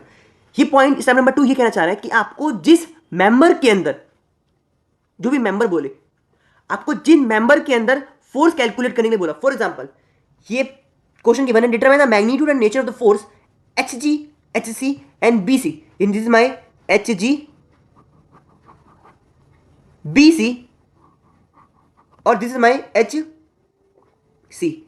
आपको बोला है कि आपको इन 3 मेंबर्स के अंदर फोर्स कैलकुलेट करनी है, ये आपको पूरे सिस्टम में कैलकुलेट नहीं करनी, तो सेक्शन फॉर्म लगाना है। अब स्टेप नंबर 2 का मतलब क्या है, ये था कि कट द थ्रस्ट इन सच अ वे, आपको इस थ्रस्ट को इस तरीके से कट करना है कि इस तरीके से कट करना है कि मैक्सिमम मेंबर सिर्फ 3 ही कट हो। तो मैंने क्या किया, अब कट भी कहां से करोगे, आप कट वहां से करोगे जिस मेंबर्स में आपको कैलकुलेट करना है, आपको पता है आपको इन 3 मेंबर्स के अंदर फोर्स कैलकुलेट करना है, तो आप इन 3 मेंबर्स को ही कट करोगे, मतलब इन 3 मेंबर से ही कट करोगे, लेकिन कट इस तरीके से करोगे कि सिर्फ जब आप कट कर रहे हो तो ये 3 मेंबर से ही ये लाइन पास हो। जैसे फॉर एग्जांपल मैं कलर चेंज करता हूं और अच्छे से समझाता हूं। मैं कट करना स्टार्ट किया तो मुझे पता है कि मुझे इन 3 मेंबर्स में कैलकुलेट करना है, तो इन 3 मेंबर्स को कट करना है। हो सकता है कि एक और वो मेंबर दे देता, फॉर एग्जांपल इस तरीके से मेंबर दे देता, लेकिन जब अभी 3 मेंबर गिवन है तो क्या करते, तो आप कट करते हो, आप कट इस तरीके से करते कि मैक्सिमम आपको पता है कि आप सिर्फ 3 ही मेंबर कट कर सकते हो, 3 से ज्यादा मेंबर क्या कट नहीं कर सकते, तो आपने क्या कर दिया, इसको इस तरीके से कट कर दिया। अब कट करके कैसे देखेंगे वो आगे देखेंगे, लेकिन ये समझना है कि इस पॉइंट का मतलब क्या है, कि आपको थ्रस्ट को कट तो करना है, लेकिन आपको इस तरीके से कट करना है कि वो सिर्फ 3 मेंबर से ही कट हो। तो ये इस तरीके से पहला मेंबर कट हुआ, ये दूसरा मेंबर कट हुआ, ये हमारा तीसरा मेंबर कट हो गया। यदि हमारे पास तो वो जरूरी थोड़ी है कि सिर्फ 3 में ही फोर्स पूछे, जैसे फॉर एग्जांपल ये चौथे वाला भी फोर्स होता है, ये पूछता है कि इस चारों में नंबर्स में फोर्स निकालो, तो चारों कट करते नहीं। सेक्शन मेथड जो आप लगा रहे हो, तो मेंबर्स तो आप मैक्सिमम 3 कट कर सकते हो, करने को तो आप 2 भी कट कर सकते हो, ये ऐसे 2 कट कर दिया, इसे आपने 2 कट कर दिया, 2 को कट कर सकते हो, लेकिन 3 से ज्यादा कट नहीं कर सकते। अब 3 को ही कट करोगे, उस बेसिस पे फिर आप एक पर्टिकुलर सिस्टम को उठाओगे, उसमें फोर्स कैलकुलेट करोगे, फिर हम देखेंगे कैसे कैलकुलेट करना है। लेकिन इस स्टेप का मतलब समझ आना चाहिए कि इस वाले स्टेप नंबर 2 में मैंने क्या लिखा हुआ है वो समझ आना चाहिए। क्वेश्चन के थ्रू समझते हैं और अच्छे से कि कहना क्या चाह रहा हूं मैं। जैसे मैंने बोला था कि मेरा पहला स्टेप क्या होता है, मेरा पहला स्टेप होता है कि पहला स्टेप तो बहुत ईजी है, calculate the normal reaction, calculate करता है। ये इस तरीके से पूरा सिस्टम की बनता है, इसको मैंने लिख लिया, इस तरीके से क्या लिख लिया मैंने, इसको लिख लिया, मतलब इस तरीके से ड्रॉ कर लिया इसको। सबसे पहले स्टेप होता है कि नॉर्मलेशन कैलकुलेट करना है, तो नॉर्मलेशन मार्क कर लो। तो एक इस पॉइंट ए पर नॉर्मलेशन आएगी, दिस माय रोलर है, तो एक नॉर्मलेशन आएगी आर ए ऊपर की तरफ। यहां पे हमारा बेसिकली क्या है, आपको पता है कि रोलर के साथ, नहीं पता, मैं बता देता हूं कि रोलर के साथ हमेशा जो पॉइंट होगा, जो सपोर्ट होगा, वो हमेशा हिंज सपोर्ट होगा। क्या बोला मैंने ये बोला कि रोलर के साथ जो भी सपोर्ट लगा होगा वो हमेशा हिंज सपोर्ट ही होगा। ऐसा क्यों? जब आप ब्रिज देखते हो तो ब्रिज में क्या होता है कि ब्रिज, जब आप कोई ब्रिज बना हुआ होता है, ये ब्रिज जैसे लगता है ना, तो जो भी ब्रिज होता है उस ब्रिज पे जो नीचे की तरफ ना सपोर्ट लगे हुए होते हैं, उसमें भी ये दो तरह के सपोर्ट होते हैं। अब ये दोनों पेयर्स में क्यों एग्जिस्ट करते हैं? वो इस वजह से एग्जिस्ट करते हैं कि सपोज फॉर एग्जांपल, क्योंकि टेम्परेचर इतना ज़्यादा होता है कि यदि क्योंकि ये बेसिकली मटेरियल से मिलकर बना होता है, तो फॉर एग्जांपल यदि इसका टेम्परेचर इंक्रीज होने पे हो सकता है इसका जो इसकी शेप है, जो इलास्टिसिटी है, वो बढ़ जाए। तो यदि बढ़ने पर यदि इसकी लेंथ इंक्रीज हो गई, तो यदि हमने ये हिंज सपोर्ट लगा के रखा होगा तो फिर तो ये टूट जाएगा। तो इस वजह से रोलर सपोर्ट लगा के रखते हैं। क्यों? जैसे इसकी लेंथ थोड़ी हल्की सी इंक्रीज हो गई, तो ये रोलर सपोर्ट करके इसको इधर की तरफ हल्का सा ले जाएगा, ताकि इस ब्रिज पर कोई इफेक्ट ना पड़े। तो हमेशा ध्यान रखना, रोलर सपोर्ट के साथ हमेशा हिंज सपोर्ट लगा होगा। ठीक है, ओके। मुझे पता है हिंज सपोर्ट में दो फोर्सेस प्रेजेंट होती है, एक होती है हमारी वर्टिकल फोर्सेस जो कि ऊपर की तरफ होती है, और एक होती है हमारी हॉरिजॉन्टल फोर्सेस, इस तरीके से हॉरिजॉन्टल फोर्सेस। तो वही किया हमने, एक हॉरिजॉन्टल फोर्स, एक वर्टिकल फोर्स हिंज सपोर्ट पे, और रोलर पे वर्टिकल सपोर्ट। फोर्स मार्क करने के बाद इक्विलिब्रियम कंडीशन लगाई। इक्विलिब्रियम कंडीशन पहले क्या लगाई? Momentum, sigma m is equal to 0। अब आपको पता है कि आप किस पॉइंट के बाद मोमेंटम निकालते हो? जिस पॉइंट से ज्यादा फोर्सेस पास हो, क्योंकि ताकि जीरो हो जाए। तो इस पॉइंट के बाद मैंने ई पॉइंट के बाद मोमेंटम निकाला। क्यों? इस वजह से निकाला बिकॉज इधर अननोन ज्यादा थी। जितनी ज्यादा अननोन होगी, यदि हम उसके बाद कैलकुलेट करेंगे तो कितना हो जाएगा, वो उनको मोमेंटम ऐसे जीरो हो जाएगा। तो इन दोनों फोर्स का मोमेंटम कितना हो गया? जीरो। तो इसका हो गया जीरो, इसका हो गया जीरो। तो मैंने लिखा ही नहीं है, ठीक है, जीरो हो गया। ठीक है, अब आता है बाकी फोर्सेस का। तो मैंने बोला ये एक 14 किलो न्यूटन की फोर्स लग रही है, तो हम लिखेंगे 14 किलो न्यूटन की फोर्स इनटू परपेंडिकुलर डिस्टेंस। तो इस फोर्स को इस तरीके से ड्रॉ कर लेंगे, है ना, अलाइनमेंट बना लेंगे। तो इस फोर्स का परपेंडिकुलर डिस्टेंस कितना हो जाएगा? ये डिस्टेंस गिवन है, ये गिवन है, ये पूरा 3 है और ये पूरा 6 है, तो ये कितना आ जाएगा? 3 + 3 6 हो जाएगा। तो इस तरीके से मैंने लिखा हुआ भी है 3 + 3 6। ठीक है, अब क्लॉकवाइज घुमाएगा, एंटी क्लॉकवाइज। तो देखो ये इस तरीके यहाँ पे ऊपर की तरफ फोर्स लगा, जैसे फोर्स लगा ये पूरा सिस्टम इस तरीके से रोटेट होना स्टार्ट हो जाएगा। तो ये कैसे रोटेट हो रहा है? एंटी क्लॉकवाइज की क्लॉकवाइज? Anti clockwise. तो एंटी क्लॉकवाइज रोटेट हो रहा है, तो उसके लिए अपने मोमेंटम को पॉजिटिव, सेम यहाँ पे गए, इस वजह फोर्स को लगा। तो 14 के 12 not 14, this is my 12 into perpendicular distance, तो 3 + 6 9, तो हमें 9 लिख दिया। एंटी क्लॉकवाइज घुमाएगा तो पॉजिटिवली आर ए लिखा इंटू परपेंडिकुलर डिस्टेंस, तो ये पूरा 12 डिस्टेंस है, इस पॉइंट ए से पॉइंट डी तक डिस्टेंस 12 है। माइनस को लिया क्योंकि ये ऊपर की तरफ लगाना फोर्स, जैसे ऊपर की तरफ लगा ये इस तरीके से जाएगा। एंटी क्लॉकवाइज नहीं घुमाएगा, जैसे मैं क्लॉकवाइज डायरेक्शन में घुमाएगा। तो जब क्लॉकवाइज घुमाता है तो मोमेंटम क्या लेते हैं? नेगेटिव लेते हैं। तो मोमेंटम क्या ले लिया? नेगेटिव ले लिया। तो जब हम कैलकुलेट करेंगे यहाँ से मेरा क्या आ जाएगा? आर ए आ जाएगा 20.5 किलो न्यूटन। एक बार आप बस ये 3 कंडीशंस लगाना सीख गए तो फिर कैलकुलेशन बहुत इजी हो जाती है, बिकॉज हम देख रहे हैं आप कोई भी टॉपिक उठा लो, हर टॉपिक में इक्विलिब्रियम कंडीशन अप्लाई हो रही है। तो मैंने बोला था ना कि जिसने यूनिट 1 में इक्विलिब्रियम कंडीशन अच्छे से समझ ली ना, उसके लिए यूनिट 2 बहुत इजी होने वाली है। ठीक है, अब हमने कहा sigma F Y equal to 0। Sigma F क्या बोलता है? जितनी भी वर्टिकल फोर्सेस सबका सम करो, जितनी वर्टिकल फोर्सेस है। तो मैंने बोला वर्टिकल फोर्सेस कितनी है? एक है हमारा आर ए जो कि ऊपर की तरफ है, तो जितनी वर्टिकल फोर्स ऊपर की तरफ की उसको पॉजिटिव लेंगे, जो नीचे की तरफ नेगेटिव लेंगे। तो आर ए का लिया पॉजिटिव 12 किलो न्यूटन, नीचे की तरफ थी तो नेगेटिव लिया। 14 नीचे की तरफ थी नेगेटिव लिया। आर भी ऊपर की तरफ थी पॉजिटिव लिया। वहां से आर ए पता लग गया था, आर भी कैलकुलेट कर लिया क्योंकि एक ही वेरिएबल था यहाँ पे। Same sigma F equal to 0। इस पूरे सिस्टम में कोई हॉरिजॉन्टल फोर्स नहीं है सिर्फ आर एच के अलावा। तो आर एच क्या लिखेंगे? Equal to 0। तो यहाँ से मेरा आर एच कितना आ जाएगा? 0 आ जाएगा। ठीक है, इतना कोई कंफ्यूजन वाली बात नहीं है। अब कोई ये ना यहाँ पे एक चीज़ सोच रहा होगा कि मैं अपने पहले वाले में जब आप बात कर रहे थे कि रोलर के साथ हमेशा हिंज सपोर्ट होता है, तो आपने यहाँ पे क्यों नहीं लिया? यहाँ पे क्यों नहीं लिया? यहाँ पे जब आपने बोला कि यहाँ पे पिन जॉइंट है, तो यहाँ पे आपने वो क्यों नहीं लिया? देखो बेसिकली ये चीज़ है कि यदि यहाँ पे मैं यहाँ पे ले भी लेता तो वो 0 ही आता। क्यों 0 आता? सेम चीज़ यदि आप यहाँ पे लगाते एक हॉरिजॉन्टल फोर्स, तो यहाँ पे पूरे सिस्टम में कोई हॉरिजॉन्टल फोर्स है ही नहीं। तो यदि कोई हॉरिजॉन्टल फोर्स है ही नहीं, तो जो आप sigma F X equal to 0 लेते, तो sigma F X equal to 0 लगाते तो वो 0 ही आता। ठीक है, तो इस वजह से इसको भी आप बोलोगे पिन जॉइंट की तरह ही काम कर रहा है ये बेसिकली। लेकिन ये मैं समझता हूँ हर केस में ऐसा होगा, फिर तो हर केस में ऐसा सोचोगे फिर तो ये गलत भी हो सकता है। तो आप इसको ये दिमाग में रखना, कभी भी रोलर होगा साथ में हिंज होगा, लास्ट में जीरो आ जाएगा फर्क नहीं पड़ेगा, लेकिन आप स्टार्टिंग में जीरो मत लेना वरना फिर कैलकुलेशन गलत हो सकती है।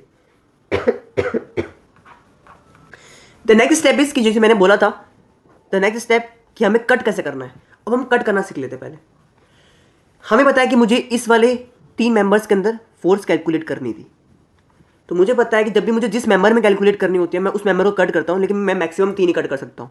तो मैंने बोला अच्छी बात है, यहाँ पे मैं मैक्सिमम मतलब मैं 3 ही कट कर सकता हूँ और 3 मेंबर में फोर्स निकालनी है, तो मैंने इस तरीके से क्या कर दिया, इसको कट कर दिया।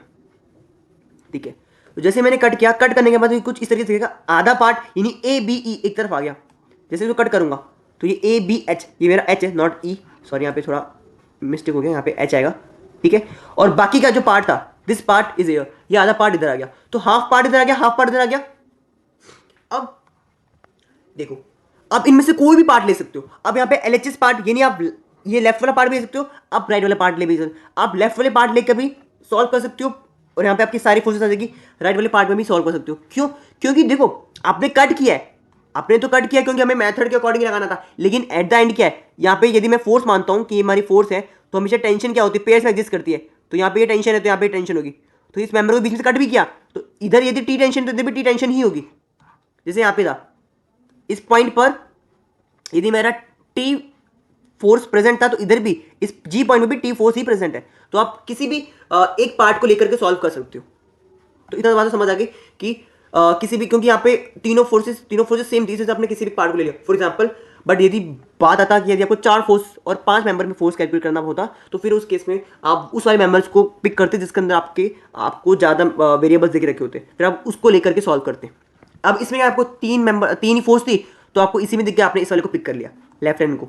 अब लेफ्ट हैंड को पिक किया, आपने फोर्स कैसे मार्क करी, फोर्स मार्क करने का सेम प्रोसेस था जैसे मैंने उसमें मार्क किया था, टेंशन कैसे, कंप्रेशन और वही टेंशन।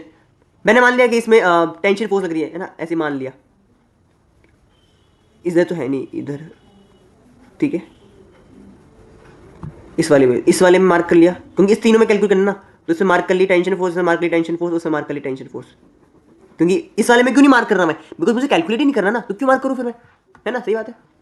तो बस इसमें मैंने क्या कर ली, टेंशन फोर्स मार्क कर ली, ये मेरा टेंशन 1, टेंशन 2 एंड टेंशन 3, तीनों फोर्स मैंने मार्क कर ली। अब जैसे ही कट करोगे, एक सिस्टम को पिक करोगे, सीधा इक्विलिब्रियम कंडीशन, कुछ नया नहीं करना है। बस गेम इतना है कि जब आप कट कर रहे हो तो कट वर्क करते वक्त ध्यान देना है और फोर्सेस को मार्क कर लेना, बस। उसके बाद वही अपना इजी पीजी इक्विलिब्रियम कंडीशन लगानी है। जो फोर्सेस एंगल पर है उसको रिजोल्व कर दो, क्योंकि हमें कौन सी चीज अच्छी लगती है, हमें सिर्फ वर्टिकल और हॉरिजॉन्टल चीज ही अच्छी लगती है। तो फोर्स को रिजोल्व कर लेंगे और इक्विलिब्रियम कंडीशन लगा देंगे, sigma m is equal to 0, sigma fy is equal to 0 और sigma fx is equal to 0। Momentum calculate करेंगे। मोमेंटम किसके अबाउट कैलकुलेट करते हैं, जिसमें ज़्यादा वेरिएबल्स होते हैं, जिस पॉइंट पर। तो मैंने बोला जो मेरा पॉइंट h है, इस पॉइंट h के अबाउट ज़्यादा वेरिएबल्स है, तो इस वाले पॉइंट को जब मैं मोमेंटम कैलकुलेट करूंगा तो इन दोनों फोर्स में मोमेंटम 0 हो जाएगा। जब हम बात करूंगा इस वाले पॉइंट की, तो पॉइंट इंटू इस वाले का कितना होगा, इसका भी 0 ही होगा। क्यों? क्योंकि ये वाली फोर्स भी इसी पॉइंट से पास हो रही है। अच्छा, तो मोमेंटम किसका आएगा, सिर्फ इस वाले का, टीबीसी का और आरए वाले का। क्यों? फोर्स इंटू परपेंडिकुलर डिस्टेंस, तो this is my perpendicular distance, और फोर्स इंटू परपेंडिकुलर डिस्टेंस, तो इसको अब आगे एक्सटेंड करोगे तो ये हमारा परपेंडिकुलर डिस्टेंस आएगा, जो कि इस वाले ए बी के बराबर ही होगा। तो वही चीज़ हमने लिखा है, R A into 3, distance given था 3, टीबी इंटू 3। पॉजिटिव क्यों लिखा, नेगेटिव क्यों लिखा, अब तो आपको क्लियर हो गया होगा कि क्लॉकवाइज घुमाया होगा इसलिए हमने नेगेटिव लिखा, एंटी क्लॉकवाइज घुमाया होगा इसको हमने क्या लिखा, पॉजिटिव लिखा। वहां से हमने क्या निकाल दिया, टीवीसी निकाल दिया। अब नेचर क्यों लिखा, टेंशन, क्योंकि जो हमने डायरेक्शन मानी थी, जो डायरेक्शन मानी है उसके हिसाब से यदि आंसर पॉजिटिव आता है तो जो हमने माना वो सही माना है, टेंशन ही फोर्स होगा। लेकिन यदि हम यहाँ पर टेंशन मान के चलते और आंसर नेगेटिव आता, इसका मतलब जो हमने माना वो गलत माना है, क्या होगा, कंप्रेशन फोर्स होगा। ठीक है, same goes to here, vertical forces का सम करेंगे तो कितनी वर्टिकल फोर्सेस है, तो मैंने बोला एक तो वर्टिकल फोर्स है 12 किलो न्यूटन की, एक वर्टिकल फोर्स है आर ए, एक वर्टिकल फोर्स है ये वाली, कौन सी वाली, इसका जब एक कंपोनेंट बनाएंगे टी एच सी साइन या कॉस 45, तो वही चीज लिख दी यहाँ पे। और आर ए क्या पता था हमें, यहाँ से हमने क्या लिख दिया, टी एच सी की एक वेरिएबल था, इस वेरिएबल की वैल्यू निकाल दी, 12.02 किलो न्यूटन आ गया। फोर्स पॉजिटिव आया है, फोर्स पॉजिटिव क्यों आया, बिकॉज जो हमने डायरेक्शन मानी थी उसी डायरेक्शन में क्या निकला है, टेंशन निकला है। ठीक है, ये दोनों फोर्सेस निकाल दी, ये वाली निकाल दी। अब इसको निकालना है, तो कौन सी इक्वेशन बची है, sigma F X equal to 0। तो यहाँ पे क्या लिया मैंने, sigma F X equal to 0 हमने ले लिया, ये फोर्स। सारी वर्टिकल फोर्सेस, सारी हॉरिजॉन्टल फोर्सेस का सम किया, कितनी हॉरिजॉन्टल फोर्सेस थी, तो मैंने बोला मेरे पास सिर्फ कितनी हॉरिजॉन्टल फोर्स थी, एक थी हमारी ये एच जी वाली, एक हमारी इसका जब रिजॉल्व करेंगे तो एक हमारा आएगा टी एच जी साइन 45, और एक हमारा था ये टी वी सी। और तो कोई वर्टिकल और कोई हॉरिजॉन्टल तो नहीं है, मैंने बोला नहीं है। तो हमने तीनों को तीनों लिख दी, तीनों को तीनों पॉजिटिव एक्स एक्सिस पे लॉन्ग, तीनों को पॉजिटिव लिखा, इक्वल टू में 0 लिखा, और वहां से कैलकुलेट कर लिया टी एच जी। नेगेटिव आया, इसका मतलब है जो हमने टेंशन माना था वो गलत था। एक्चुअल में कौन सी फोर्स होगी, कंप्रेशन, कंप्रेशन हो रहा होगा, जो मेंबर होगी क्या हो रही, कंप्रेस हो रही होगी। ठीक है, ठीक है, ओके। तो इस तरीके से हम सेक्शन फॉर्मूले को भी देख सकते हैं। सेक्शन फॉर्मूले में पहला स्टेप जो कि मैंने बोला था, ये पहला स्टेप वही रहेगा, नॉर्मलाइजेशन कैलकुलेट करने की। लेकिन जब बात करूं सेकंड स्टेप में भी सेम इक्विलिब्रियम कंडीशन लगानी है, लेकिन जब इक्विलिब्रियम कंडीशन लगाने से पहले आपको बस वो दिमाग में रखना है कि कट कैसे करना है। और आपको सिर्फ ज़्यादा से ज़्यादा 3 मेंबर ही कट कर सकते हो सकते हैं आपके 4 अननोन हो, 4 मेंबर से फोर्स कैलकुलेट करना, इसका मतलब आप चारों कट कर रहे हो, नहीं, आप ज़्यादा से ज़्यादा 3 ही कट कर सकते हो। ठीक है, इस चीज़ को हमें क्या करना, ध्यान रखना है। जैसे मैंने क्वेश्चन भी लिया है, अब जैसे आपको इस क्वेश्चन के थ्रू मैं समझाना चाहूँगा कट ताकि आपका जो काटने, जो कट करने का जो तरीका है वो आप और समझ जाओ, है ना, कि काटना सीख जाओ कि काटना कैसे है। ठीक है, तो कैलकुलेट द फोर्स, आपको बी और डी में कैलकुलेट करना है। तो दिस इज माई क्या है, एक तो इसमें मेंबर में कैलकुलेट करना है, एक इस वाले में और इस वाले में, इन दोनों में मेरे को क्या करना है, क्या करना है, फोर्स कैलकुलेट करना है। तो जब जिस मेंबर में कैलकुलेट करना है, तो मैंने इस तरीके से, मुझे पता है मैंने इस तरीके से कट किया कि मैं ज़्यादा मैं मैक्स मतलब ज़्यादा से ज़्यादा मैं 3 ही कट कर पाऊँ, और उन 3 को कट पाऊँ जिन मुझे जिसमें मुझे बेसिकली निकालना है। तो मैंने इस तरीके कर दिया, कट कर दिया, मैक्सिमम 3 ही कट हुई, मैंने उसके रूल को भी ब्रेक नहीं किया, और उनको कट कर दिया जिसमें मुझे क्या करना था, आंसर कैलकुलेट करना था। ठीक है, अब यहां पे एक चीज और लिखी होती, फॉर एग्जांपल मैं क्या बोलता है बीई और दे देता, आप बोलते यार यहां पे तो 4 वेरिएबल है और आपने काटा 3 ही है, तो फिर जब आप सिस्टम बनाते, फॉर एग्जांपल आप इस तरीके से सिस्टम बनाते, ये ई बी और सी वाला, और यहाँ पे एक फोर्स मार्क करते, ये हमारा फोर्स कौन सा होता, यहाँ पे बेसिकली जो हमारा फोर्स होता है बेसिकली वो क्या होता था, मान लो T1 फोर्स, ये हमारा T2 फोर्स, ये आपका T3 फोर्स, T3, और आपका हो जाएगा T4, तो ये आ जाएगा T1, ये आ जाएगा आपका T2, ये आपका आ जाएगा T3 फोर्स, और इस वाले में आ जाएगा T4 फोर्स।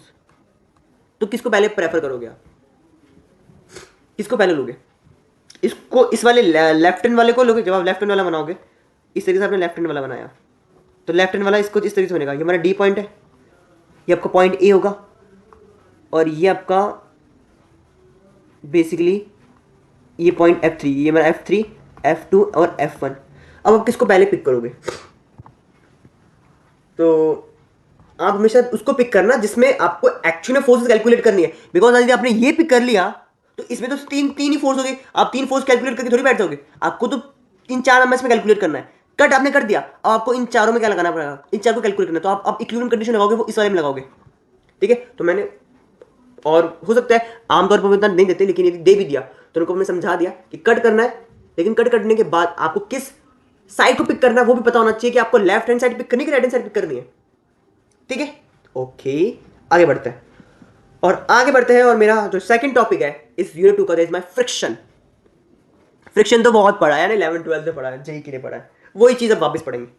ठीक है, फ्रिक्शन यहां पढ़ रहे, इसका मतलब है कि फ्रिक्शन की वैल्यू चेंज हो गई या मीन चेंज हो गया। वही सेम कि यदि कोई बॉडी है, इस तरीके से किसी सरफेस, कोई रफ सरफेस पे एक बॉडी रखी हुई है, ये मेरी रफ सरफेस है, इस रफ सरफेस पे एक बॉडी रखी हुई है, और इस पर मैं एक फोर्स लगाता हूँ F, तो जब इसको आगे की तरफ खींच रहा हूँ तो एक फोर्स जो पीछे की तरफ लगती है, जो उसको रोकती है ना, इस फ्लोर और इस बॉडी के बीच में एक फोर्स लगती है जिसको हम बोलते हैं फ्रिक्शन, है ना। The force that oppose the relative motion of two surface, दो सरफेस के बीच का जो रिलेटिव मोशन होता है उसको फ्रिक्शन क्या होती है, रोकती है, उसको हम क्या बोलते हैं, फ्रिक्शन कहते हैं। दैट्स इट, वो सेम चीज है। फ्रिक्शन 2 तरह की होती है, एक स्टैटिक्स, एक काइनेमेटिक्स।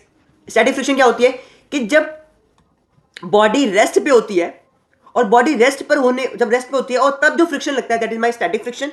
और जब बॉडी मोशन कर रही होती है ना, बॉडी सपोज करो बॉडी मोशन कर रही है v is equal to 10 metre per second से, तो क्या अभी भी फ्रिक्शन होगा, दैट यस। जब बॉडी मोशन कर रही होती है तब जो फ्रिक्शन होता है उसको हम क्या बोलते हैं, काइनेटिक फ्रिक्शन। जब बॉडी रेस्ट पर होती है तो फ्रिक्शन क्या बोलते हैं, स्टैटिक फ्रिक्शन। स्टैटिक फ्रिक्शन को जो लिखते हैं वो लिखते हैं mu into S, force my static friction is equal to mu into N.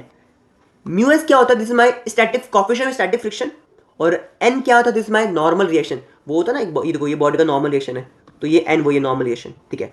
जब काइनेटिक फ्रिक्शन लिखेंगे तो काइनेटिक फ्रिक्शन भी वही होगा, F K is equal to mu K into N, this is my coefficient of the kinetic friction into N, ठीक है। ये दोनों फॉर्म लेते हैं, आपको रिवाइज हो गए होंगे। अब देखते हैं आगे,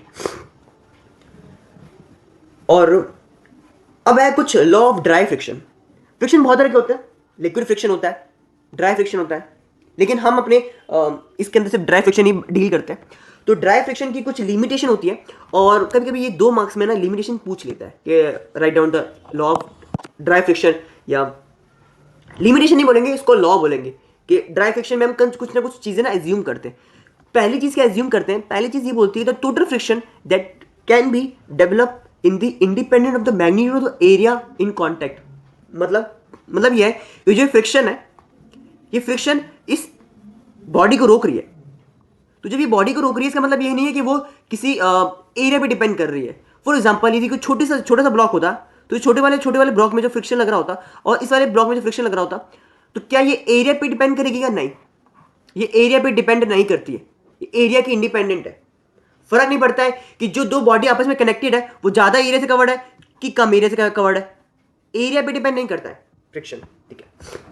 सेकंड पॉइंट क्या बोलता है, तो total friction that can be develop in proportion to the normal reaction. ये जो हमारा टोटल फ्रिक्शन होता है, जो हमारा फ्रिक्शन होता है, ये फॉर्मूला कैसे आया होगा, ये फ्रिक्शन जो होता है ये डायरेक्टली प्रोपोर्शन होता है नॉर्मल के, नॉर्मल रिएक्शन के। फिर जब प्रोपोर्शनल साइन हटता है तो ये कांस्टेंट आता है जिसको हम बोलते हैं coefficient of the friction.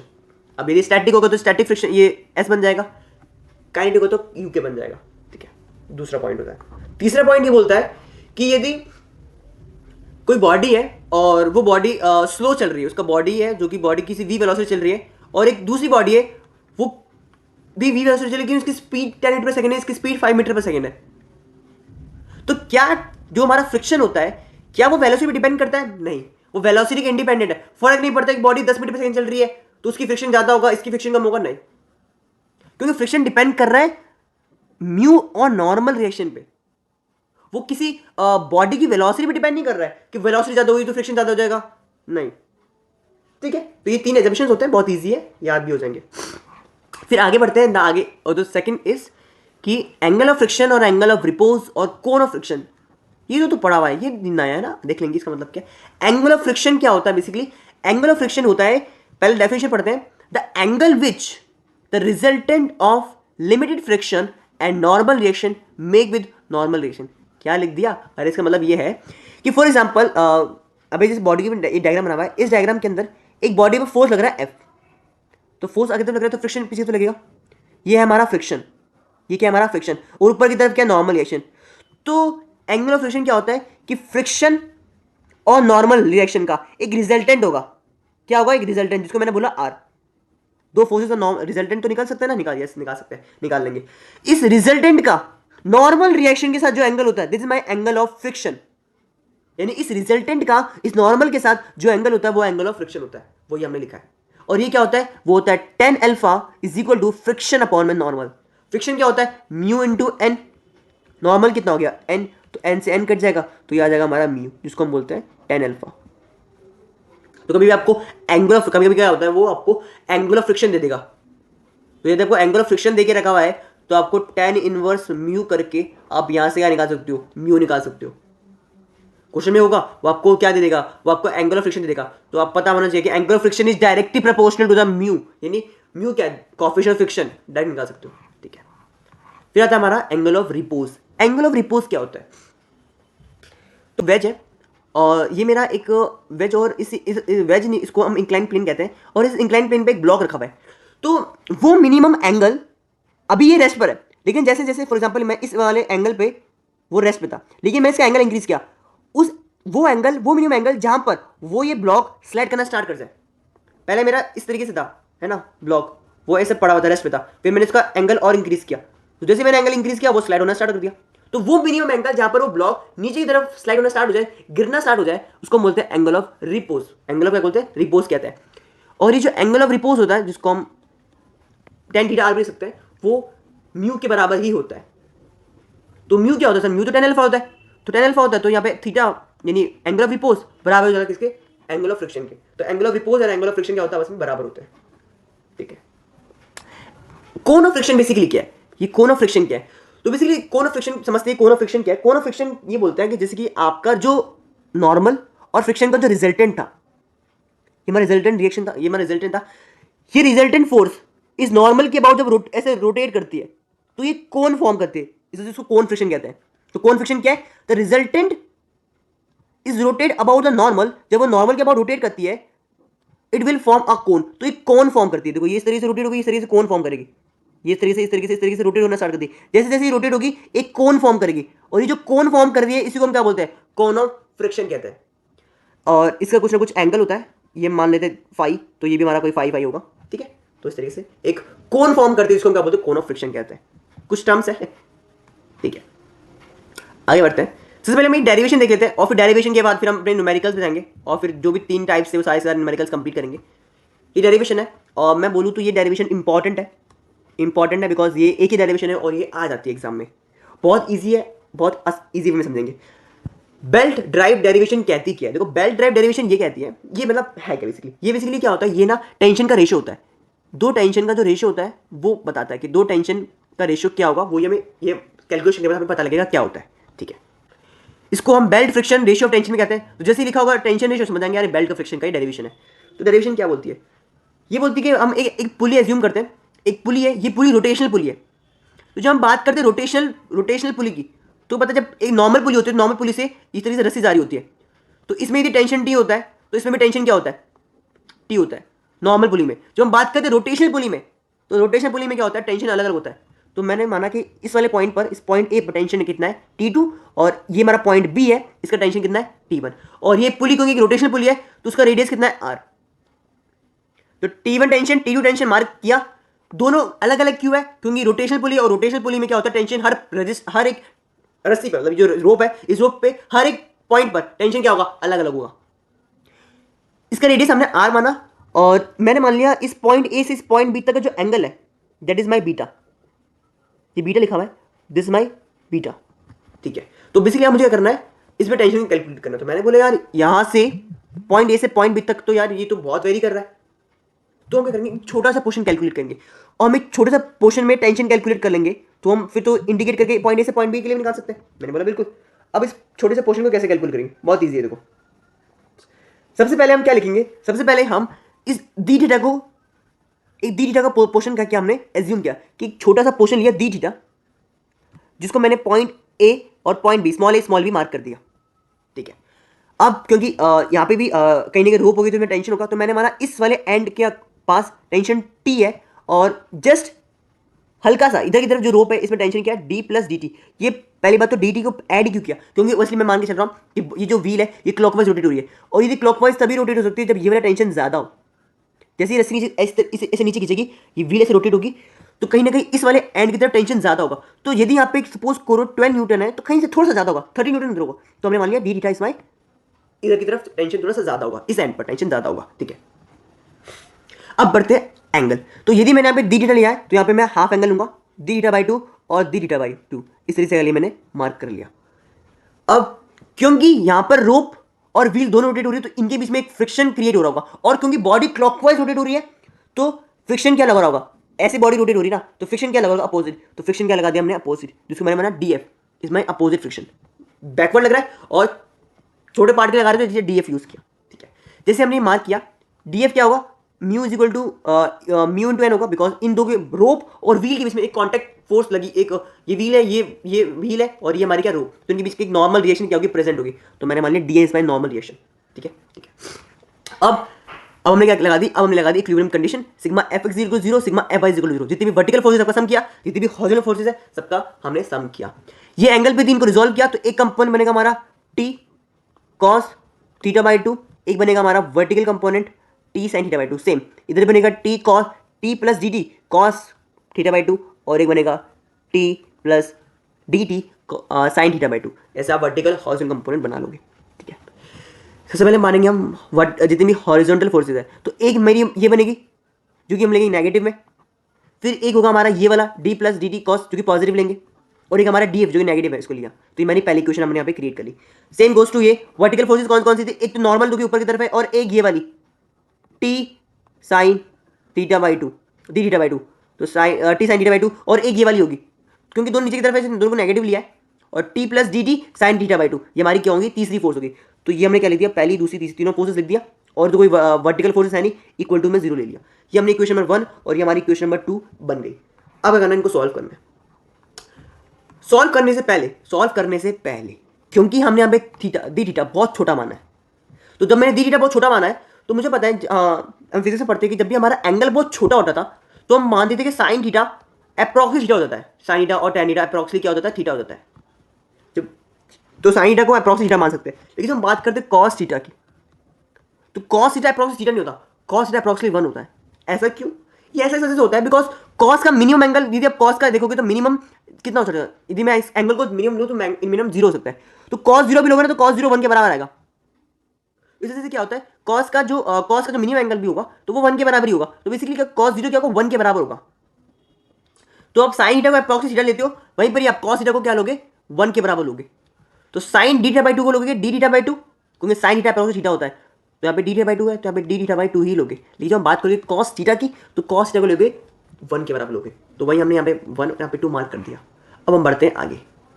The next is कि हमने क्या, ये जो भी कंडीशंस थी ये हमने अप्लाई किया इक्वेशन नंबर 2 और 3 में, और हमने क्रिएट करी equation number 3 and equation number 4।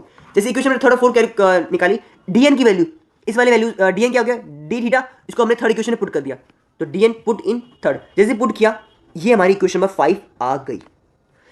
यहां पर जैसी इक्वेशन आई, यहीं पर हमारा मान चलो 90% खत्म हो गया। अब क्या करना है, अब हमें बताया कि हमने जो निकाला इक्वेशन नंबर 5, ये हमने स्मॉल एंगल के लिए निकाला है, स्मॉल एंगल के लिए निकाला है, लेकिन मुझे जो निकालना है वो बेसिकली ये कंप्लीट एंगल यानी अल्फा के लिए, इस पॉइंट ए से पॉइंट बी के लिए निकालना है। तो मैंने बोला जब मेरा पॉइंट ए से स्टार्ट होगा तो पॉइंट ए पर एंगल कितना होगा, 0। मैं देख लेता हूँ वापस, जब हम बात करें पॉइंट ए पर, तो इस पॉइंट ए पर एंगल कितना होगा, 0, और पॉइंट बी पर कितना होगा, अल्फा, तो ये 0 से अल्फा जाएगा, तो पॉइंट ए पर 0 एंगल होगा, टेंशन कितना होगा, T2, पॉइंट बी पर एंगल कितना होगा, बीटा, एंड टेंशन कितना होगा, T1। तो वही चीज हमने यहाँ पे यूज करी है, angle 0 beta, angle 2 angle tension T2 tension T1, indicate कर दिया दोनों तरफ, इस तरीके से हमने इंडिकेशन कर दिया। यहाँ की जो लिमिट होगी वो ए से बी जाएगी, तो ए पर क्या है T2 और बी पे कितना है T1, एंगल कितना है 0 और बीटा, इंडिकेट कर देंगे 1 में टी का इंडिकेशन क्या होता है, 1 में एक्स का इंडिकेशन होता है log x, तो log t T1 T2 limit डाल देंगे, log T1 minus log T2 होगा, तो आपको पता है log m माइनस n क्या होता है, log m अपॉन n, तो log T1 minus log T2 क्या होगा, log T1 अपॉन T2, तो यहाँ पे मैंने डायरेक्ट लिख दिया log T1 अपॉन T2, और ये बाहर निकल जाएगा, और म्यू बाहर है बिकॉज कांस्टेंट है, और इंडिकेशन आएगा थीटा, थीटा क्योंकि बीटा, तो यहाँ पे आएगा म्यू इंटू बीटा, और बाकी तो 0 को हमने लिखा ही नहीं, तो इस तरीके से मैंने लिख दिया, पूरा लिख दिया। अब लॉग जब उधर जाएगा तो ई की पावर में म्यू इंटू बीटा आ जाएगा, और T1 अपॉन T2 का जो रेशियो होगा ई की power mu into beta. This is my answer.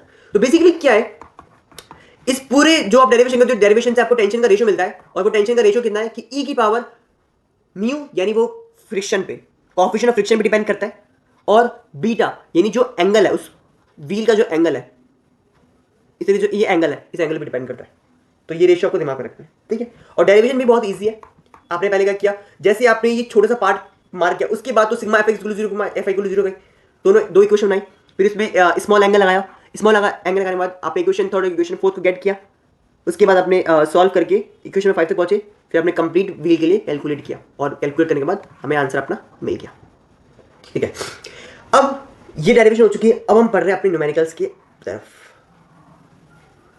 Veg friction और लेडर को स्टार्ट करने से पहले मैं एक नॉर्मल क्वेश्चन से स्टार्ट करना चाहूँगा, और नॉर्मल क्वेश्चन मैं लेने चाहूँगा। सबसे पहले हमारा जो टॉपिक आता है, जो नॉर्मल पहला न्यूमेरिकल आता है ना, न्यूमेरिकल का पहला टाइप, वो आता है हमारा सिंपल फ्रिक्शन। देखो एक बार हर क्वेश्चन में ना सबसे पहला स्टेप होता है, यदि आपने फ्री बॉडी डायग्राम बना लिया ना, तो उसके बाद तो फिर आपको पता ही है, sigma F X equal to 0, sigma F Y is equal to में 0, आपको ये दो चीज यूज करनी होती है, ठीक है। इसी चीज को यूज करने के लिए आप ये पूरी, एक बार आपको फ्री बॉडी डायग्राम दिख गया, आपको वर्टिकल फोर्सेस, आपको हॉरिजॉन्टल फोर्सेस दिख गई, फिर जो सम करना है इक्वल टू 0 रखना है, तो हम ये ट्राई करेंगे कि हम मैक्सिमम बॉडीज का फ्री बॉडी डायग्राम बनाना सीख जाए, ठीक है। सबसे पहला क्वेश्चन स्टार्ट करते हैं, नॉर्मल क्वेश्चन लेते हैं, और फॉर एग्जाम्पल एक बॉडी है, ठीक है, सॉल्व हम कर लेंगे, सॉल्व हम सब कर लेंगे। मैं यहाँ पे बस आपको ये चीज़ें सिखा रहा हूँ कि किस अकॉर्डिंग में फ्रिक्शन को लेना है, ठीक है, क्या कैसे क्या लेना है। फॉर एग्जाम्पल एक बॉडी है और इस बॉडी पे एक फोर्स लग रहा है एफ, ठीक है, और क्योंकि फ्रिक्शन गिवन है तो यहाँ पे मैंने बोल दिया म्यू भी गिवन है इसका, आपको म्यूज भी गिवन है, म्यू के भी गिवन होगा क्वेश्चन में, ठीक है। और बोलेगा कैलकुलेट करो, कैलकुलेट फोर्स एफ कि जस्ट मूव द बॉडी, कि बॉडी जस्ट मूव करने वाली उस वक्त कैलकुलेट करो। जैसे पहला क्वेश्चन है आपके दिमाग में, पहला स्टेप्स मार्क कर लो। पहला स्टेप क्या होना चाहिए कि ड्रॉ फ्री बॉडी डायग्राम। कोई भी क्वेश्चन है, फ्रिक्शन का कोई भी क्वेश्चन हो, हर क्वेश्चन में आपको पहला स्टेप होना चाहिए, आपको फ्री बॉडी डायग्राम मार्क करना है। जैसे हमने फ्री बॉडी डायग्राम मार्क किया, क्वेश्चन वहीं खत्म हो जाएगा। सबसे पहले फ्री बॉडी डायग्राम क्या बोलता है, जितनी फोर्स सबको रिप्रेजेंट कर दो। तो मैंने बोला यदि मैं इस बॉडी का फ्री बॉडी डायग्राम बनाऊं तो मैं कलर चेंज कर लेता हूं ताकि आपको समझ आए। सबसे पहले हम मार्क करेंगे वेट जो कि नीचे की तरफ लगेगा, नॉर्मल रिएक्शन जो कि ऊपर की तरफ लगेगा, और फ्रिक्शन क्योंकि बॉडी आगे की तरफ जाने की टेंडेंसी है तो फ्रिक्शन लगेगा अपोजिट, ठीक है। पहला स्टेप मार्क कर लिया। जैसे ये मार्क करोगे, अब क्या उसको बोला था, उसने बोला था फोर्स कैलकुलेट करना है, move the body, body move करेगी। तो जब बात करते हैं बॉडी जस्ट मूव करने वाली है, ये बॉडी मूव करना चाह रही है, बॉडी जस्ट मूव करना चाह रही है, तो आपको ये पता है कि जब आप फ्रिक्शन फोर्स लिखोगे तो फ्रिक्शन फोर्स क्या होगा, म्यू इंटू एन, ठीक है। जब आप फोर्स लिखोगे तो F minus V R is equal to में 0, तो वहाँ से आप एफ इज इक्वल टू में एफ आर लिख दोगे, और ये किसके बराबर होगा, मैंने बोला ये होगा म्यू इंटू एन के, और नॉर्मल रिएक्शन किसके बराबर है, वेट के। क्यों, बॉडी सिर्फ हॉरिजॉन्टल मूव कर रही है, हवा में थोड़ी मूव कर रही है। इसका मतलब है आप वैसे भी कह सकते हो कि नॉर्मल रिएक्शन वेट के बराबर है, या फिर आप सीधा sigma F I equal to 0 लिखोगे तो नॉर्मल बराबर आ जाएगा वेट के। तो यहाँ पे आप क्या कर सकते हो, नॉर्मल की जगह पे वेट लिख सकते हो, तो फोर्स कितना आ जाएगा, इसके बराबर आ जाएगा। तो मैंने बोला ना, एक बार यदि आपने वो बना लिया क्या, फ्री बॉडी डायग्राम, तो क्वेश्चन ऐसे सॉल्व होंगे। ये तो नॉर्मल क्वेश्चन लिया था मैंने, अब थोड़ा एडवांस करते हैं। फॉर एग्जाम्पल इस तरीके से हमारा एक ये रखा हुआ है, ठीक है, और यहाँ पे एक मेरा ब्लॉक रखा हुआ है, ठीक है, और बेसिकली इस ब्लॉक पे एक ऊपर की तरफ एक रस्सी लगी हुई है, मतलब ये पुली है, और इस पुली से एक रस्सी इस तरीके से टेंशन लगा हुआ है, और फ्रिक्शन है, सरफेस पे फ्रिक्शन प्रेजेंट है। तो इस बॉडी का फ्री बॉडी डायग्राम कैसे बनाएंगे, मैंने पहले स्टेप बोला था, क्वेश्चन देखिए घबराना नहीं है, पहला स्टेप दिमाग में चाहिए, जितना पता है उतना करो, यानी फ्री बॉडी डायग्राम बनाओ सबसे पहले। तो मैंने बोला यदि मैं इसका फ्री बॉडी डायग्राम बनाऊँ तो किस अकॉर्डिंग में ड्रॉ करेंगे। पहला आएगा नॉर्मल, पता है ना सरफेस नॉर्मल रिएक्शन लगाता है, नॉर्मल मार्क कर लिया नॉर्मल, ठीक है। फिर आता है वेट। अब मुझे पता है यार ये वेट ये वेट जो है वो इस तरीके से हो, क्योंकि ये वेट इससे नीचे तो लगता है, बॉडी के हमेशा नीचे तो लगता है वेट, तो मैंने बोला वेट तो हमेशा परपेंडिकुलर लगेगा। तो आप हमेशा क्या करा करो, वेट को रिजॉल्व करा करो, क्योंकि अपने वेट को रिजॉल्व नहीं किया ना तो बाकी आप सारी फोर्सेस को, यानी नॉर्मल रिएक्शन फ्रिक्शन सबको रिजॉल्व करना पड़ेगा। तो आप वेट को रिजॉल्व करो, तो वेट का देखो, यदि ये जो भी एंगल होगा, यदि ये 60 होगा, यदि यहाँ पे थीटा है तो ये वाला एंगल भी कितना होगा, थीटा होगा। तो उसका एक कंपोनेंट बनाना W cos theta, W cos theta, और उसका एक कंपोनेंट आप ड्रॉ करना डब्ल्यू साइन थीटा, ठीक है। ये दोनों कंपोनेंट ड्रॉ कर लोगे। ये ड्रॉ करने के बाद अब आपको पता है कि बॉडी रेस्ट पर है ना, तो यदि बॉडी रेस्ट पर है तो कहीं ना कहीं रेस्ट पर है तो कहीं ना कहीं फ्रिक्शन कहीं ना कहीं एक्ट हो रहा होगा। क्यों, क्योंकि ये वाली फोर्स इस बॉडी को नीचे धकेल रही होगी, तो कोई ऐसी चीज़ होगी जिसको रोक रही होगी। टेंशन तो रोक रहा है, मैं मानता हूँ टेंशन रोक रहा है, लेकिन एक और फोर्स क्योंकि रफ सरफेस है तो एक फ्रिक्शन भी एक्ट हो रहा होगा जो कि अपोजिट डायरेक्शन में हो रहा होगा, बिकॉज बॉडी की टेंडेंसी नीचे गिरने की है, तो फ्रिक्शन ऊपर की तरफ लग रहा होगा। तो इस तरीके से हमने सारी फोर्सेस मार्क कर ली। आपको दिख रहा है कि ये आप मान लोगे कि आप ये सारी फोर्सेस आप मान लो कि आपकी हॉरिजॉन्टल है, तो जो आप sigma F X equal to 0 लिख सकते हो, sigma F Y equal to लिख सकते हो। वर्टिकल फोर्सेस कितनी होगी, ये एक नॉर्मल वाली और ये डब्ल्यू कॉस थीटा वाली, और हॉरिजॉन्टल कितनी होगी, डब्ल्यू साइन थीटा, टेंशन और म्यू आर। इक्वेशन लिख करके सॉल्व करोगे। तो मैं बोला सबसे पहले स्टेप होना चाहिए आपका फ्री बॉडी डायग्राम बनाओ, ठीक है। और क्या और डिफिकल्ट कैसे कर सकते हैं, एक और क्वेश्चन लेते हैं, और उसमें बेसिकली हम लेते हैं कि इस तरीके से हमने डिज़ाइन किया, ये हमारी एक वॉल्स है, और ये हमने एक ब्लॉक रखा और एक छोटा वाला ब्लॉक रखा, और इस तरीके से इसको हमने टेंशन से एक रस्सी से कनेक्ट कर दिया, और इस पर हमने एक फोर्स लगाया P। वो मिनिमम फोर्स क्या होना चाहिए, क्वेश्चन में आएगा कैलकुलेट करो P, यानी वो मिनिमम फोर्स कैलकुलेट करो, P कैलकुलेट करो कि बॉडी जस्ट मूव करना स्टार्ट करे, और इधर फ्रिक्शन है ना, इसका ये सरफेस रफ है, कैलकुलेट करो। तो दिमाग में आता है यार वेट गिवन होगा, आपको वेट गिवन होगा, दोनों बॉडी का वेट गिवन है, W1 का 100 न्यूटन है ना, और वेट 2 का 50 न्यूटन, इस तरह से वेट गिवन है। जैसे क्वेश्चन को देखा पहले दिमाग में आना चाहिए फ्री बॉडी डायग्राम बनाते हैं, ठीक है। जब हम पिक करते हैं ब्लॉक नंबर 1 को, यानी ये वाला ब्लॉक नंबर 1 है, ये ब्लॉक नंबर 2 है। जब मैं बात करूँ ब्लॉक नंबर 1 की, तो देखो ब्लॉक नंबर 1 में एक फोर्स लग रही है पी, जो आपको सबको दिख रही है आगे की तरफ है, ऊपर की तरफ लग रहा होगा नॉर्मल रिएक्शन, नीचे की तरफ लग रहा होगा वेट, सबको पता है। अच्छा, इसको मैं नॉर्मल रिएक्शन मान लेता हूँ N1, ठीक है। फिर आपको ये पता है कि यार इधर एक फ्रिक्शन भी तो लग रहा होगा, है ना, तो पीछे की तरफ मान लें एक फ्रिक्शन लग रहा होगा एफ, ठीक है, एफ आर ले लेते हैं, एफ आर फ्रिक्शन लग रहा होगा। अब आपको ये पता है कि जब जैसे आप बात करते हो इन दो, ये हमारा क्या बोलते हैं फ्लोर है और ये बॉडी है, इन दो के बीच एक नॉर्मल रिएक्शन होता है, वैसी ये दोनों सरफेस आपस में कांटेक्ट में है, आपस में क्या कांटेक्ट में, तो ये भी आपस में क्या लगा रही है, एक नॉर्मल रिएक्शन लगा रही होगी, ये इस पे नॉर्मल रिएक्शन लगा रहा होगा, ये वाला बॉडी यानी सेकंड वाली बॉडी इस पे नॉर्मल रिएक्शन लगा रही होगी, तो इस पे भी एक नॉर्मल रिएक्शन लग रहा होगा N2। ये N1 था ऊपर की तरफ, N1 था ऊपर की तरफ, N2 है नीचे की तरफ। तो इस तरीके से हमने डायग्राम बना लिया। अब यहाँ पे भी, क्योंकि जब इसको हम खींचेंगे तो ये आपस में रगड़ेगा, रफ होगा, रफ होगा। जब रफ होगा तो इनके बीच में भी एक फ्रिक्शन प्रेजेंट होगा। अब यदि उन्होंने ये देके रखा है कि इन लोगों को यदि म्यू फॉर एग्जांपल इन्होंने एक ही म्यू देके रखा है, तो मतलब ये कि यहाँ पे जो फ्रिक्शन एक्ट हो रहा होगा, यहाँ पे जो फ्रिक्शन की वैल्यू होगी वो सेम फ्रिक्शन यहाँ पे प्रेजेंट होगा। लेकिन हो सकता है यहाँ का वो बोल दे कि यहाँ पे 0.2 फ्रिक्शन है और यहाँ पे बोल दे 0.3 फ्रिक्शन है, तो यहाँ पे फ्रिक्शन फिर आप F2 ले लोगे। यहाँ पे क्वेश्चन में, अभी यहाँ पे क्वेश्चन में नहीं गिवन है, तो जब क्वेश्चन में नहीं गिवन है तो इसका मतलब ये है कि इन दोनों, यहाँ पे जो फ्रिक्शन है, कॉफिशिएंट फ्रिक्शन है, यहाँ पे जो कॉफिशिएंट फ्रिक्शन है वो सेम ही है। तो मैंने यहाँ पे दोनों को दोनों एफ आर ही माना है। तो ऊपर भी क्या लग रहा होगा, एक एफ आर लग रहा होगा। अब किसी के बीच में, किसी के दिमाग में डाउट होगा कि यार नीचे समझ आता है कि नीचे सिर्फ एफ आर लगा है, ये ऊपर एफ आर क्यों लगा हुआ है। तो देखो जब भी कोई बॉडी, दो बॉडी कांटेक्ट में होती है ना, तो एक चीज अभी से अपने दिमाग में बैठा लो कि यदि नीचे वाली बॉडी आगे की तरफ भाग रही है तो इन दोनों बॉडी के बीच में क्या लग रहा है, एक फ्रिक्शन फोर्स लग रहा है।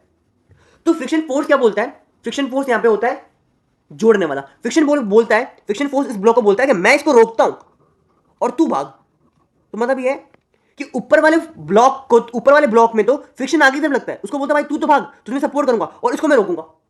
क्योंकि जैसे फॉर एग्जांपल मैंने यहाँ पे 100 न्यूटन से खींचा, तो जैसे 100 न्यूटन से खींचूंगा ये दम से नीचे गिर जाएगा, गिर जाएगा क्या, नहीं गिर जाएगा, बिल्कुल। तो ये बोलेगा तू भाई साहब तुझे गिरने नहीं दूंगा मैं, तू ऐसा कर, मैं उसको रोकता हूं तू भाग। तो उसने इसको रोका, फ्रिक्शन ने इसको रोका और उसको बोला तू भाग।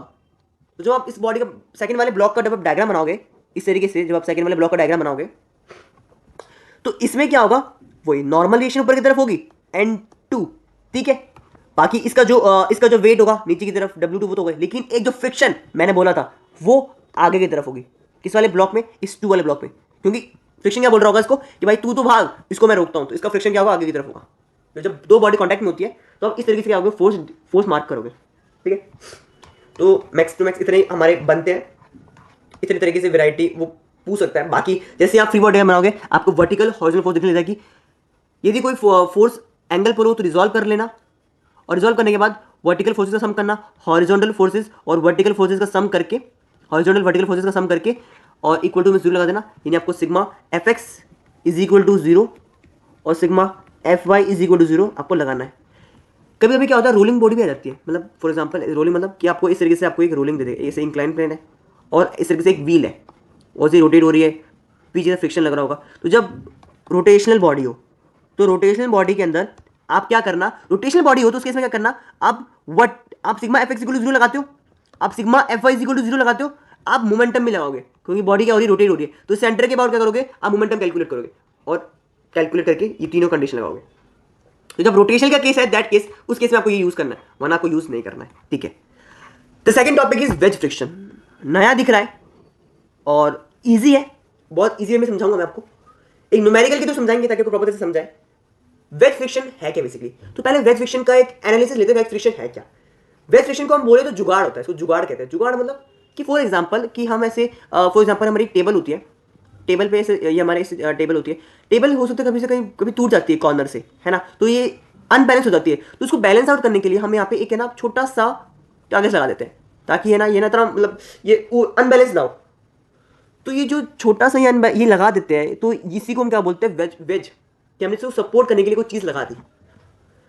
अब वेज फ्रिक्शन क्या होता है, वेज फ्रिक्शन ये बेसिकली क्या होता है कि हमारा इस तरीके से एक सिस्टम देगा, ठीक है, और इस सिस्टम के अंदर हमारे पास इस तरीके से ये दो बॉक्स गिवन है, ये बॉक्स 1 है, ये बॉक्स 2 है। इस तरीके से क्या होगी, ये दो वेज गिवन है।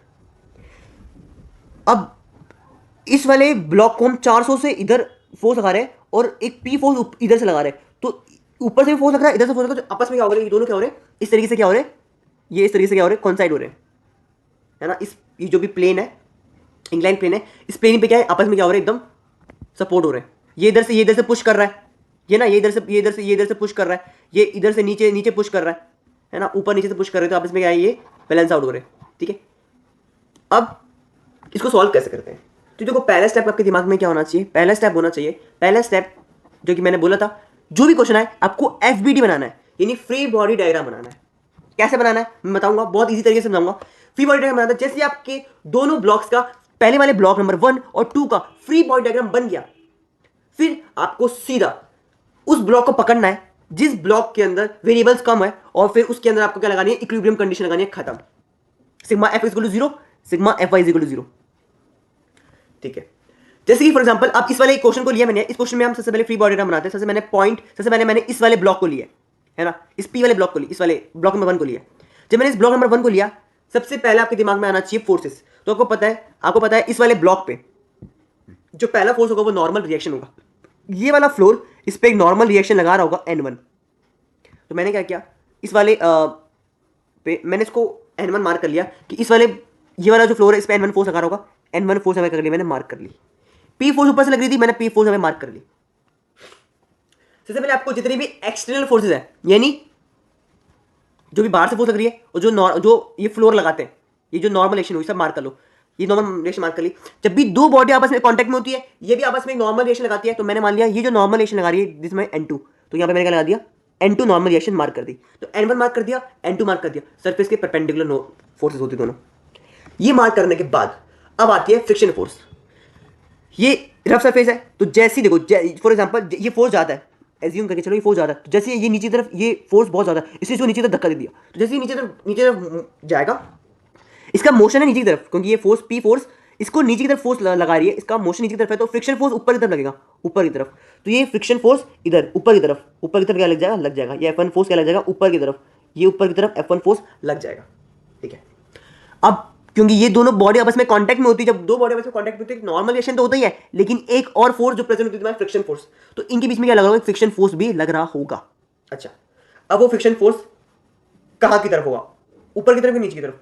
तो मैंने जैसे बोला कि बॉडी की टेंडेंसी नीचे की तरफ जाने की है, तो फ्रिक्शन फोर्स क्या लगा होगा, ऊपर की तरफ लग रहा होगा। तो इस वाले ब्लॉक की बात कर रहा हूं, जब मैं ब्लॉक की बात कर रहा हूं P2 ब्लॉक की, तो P2 ब्लॉक में इसकी ब्लॉक की टेंडेंसी नीचे तरफ जाने की है, तो फ्रिक्शन फोर्स ऊपर की तरफ लग रहा होगा F2, ठीक है। अब जैसे हमने इसका फ्री बॉडी डायग्राम बनाया, मैंने थोड़ा उसको, क्योंकि मुझे पता है कि हमें जैसे फ्री बॉडी डायग्राम बनाया, मेरे को जैसे फ्री बॉडी डायग्राम बनाता हूँ, फिर मुझे दिखनी चाहिए वर्टिकल फोर्सेस, हॉरिजॉन्टल फोर्सेस, क्योंकि फिर सीधा मैं डायरेक्ट लगा सकता हूँ ना फॉर्मूला। लेकिन मैं बोला इसमें मुझे ना वर्टिकल दिख रही ना हॉरिजॉन्टल दिख रही है, ये एक ही दिख रही है वर्टिकल और एक दिख रही है हॉरिजॉन्टल, ये दोनों एंगल पर है, तो जो फोर्स एंगल पर हो उसको रिजॉल्व कर दिया। ये था मेरा N1। इस N1 वाले को मैंने क्या कर दिया, रिजॉल्व कर दिया। किस तरीके से रिजॉल्व किया, तो देखो यदि किसी को रिजॉल्व करना नहीं आ रहा है, मैं आपको बता देता हूँ कि ये मेरा इंक्लाइन प्लेन है, ठीक है, ये मेरा इंक्लाइन प्लेन है, और ये मेरी नॉर्मल रिएक्शन लग रही है, क्योंकि मेरे से परपेंडिकुलर लगती है, तो ये हमारे क्या है, नॉर्मल रिएक्शन है। तो मैंने बोला देखो यहाँ पे यदि 75 है, मैं पेन चेंज कर लेता हूँ ताकि प्रॉपर बता पाऊँ। यदि यहाँ पे 75 है, तो यदि ये लाइन मैं यहाँ पे ड्रॉ कर दूँ इस तरीके से, तो यदि 75 है, इस वेज का इसके साथ 75 है, तो इस वेज का इस लाइन से भी 75 होगा। यदि 75 है तो ये पूरा 90 का ये कितना जाएगा, 15 डिग्री। तो आपको ये मिल गया 15 डिग्री है। यदि आपको ये मिल गया, ये एंगल 15 डिग्री है, तो उसके दो कंपोनेंट ब्रेक कर लो, N1 cos 15 और एक वर्टिकल बन जाएगा M1 sin 15। आपने ये मार्क कर लिया, same goes to here. Friction को भी मार्क किया, फ्रिक्शन को जब आप ऐसे मार्क करोगे तो फ्रिक्शन का तो एंगल सीधा 75 बनेगा, तो ये 75 है, तो इसका cos 75 और sin 75 दोनों को दोनों आपने लिख लिए। अब आपको लिखने लग गया कि ये देखो ये हमारी वर्टिकल फोर्स है, ये वर्टिकल फोर्स है, ये वाली F2 वर्टिकल है, ये N2 sin 15 वर्टिकल है, और ये दोनों N2 cos 15 और ये N2, ये दोनों हॉरिजॉन्टल है। ये पहली बॉडी का फ्री बॉडी ना बना करके इनको रिजॉल्व कर लिया। सेकंड बॉडी का वेज वाला क्वेश्चन आए, सेम कोई भी किसी भी तरह का क्वेश्चन आए, आपको सबसे पहले फ्री बॉडी बनाना है, पहले बना लिया, अब दूसरे वाले को पिक किया। जैसे मैंने दूसरे वाले को पिक किया, मैंने बोला कौन कौन सी फोर्स लग रही है, 16 न्यूटन 400 न्यूटन लग रही है, हमने वही मार्क कर दी। एक ये वाला वॉल इस पर नॉर्मल रिएक्शन लगा रहा होगा, और एक इन दो के बीच का जो नॉर्मल रिएक्शन था वो एक्ट हो रहा होगा, और एक फ्रिक्शन फोर्स एक्ट हो रही होगी, तो वही चीज मार्क कर दी। एक नॉर्मल रिएक्शन एक्ट हो रहा होगा, एक इन दोनों वॉल के बीच में जो फोर्स था N2 वो उस पर नॉर्मल रिएक्शन लगा रही होगी, और एक फ्रिक्शन फोर्स लगा रही होगी।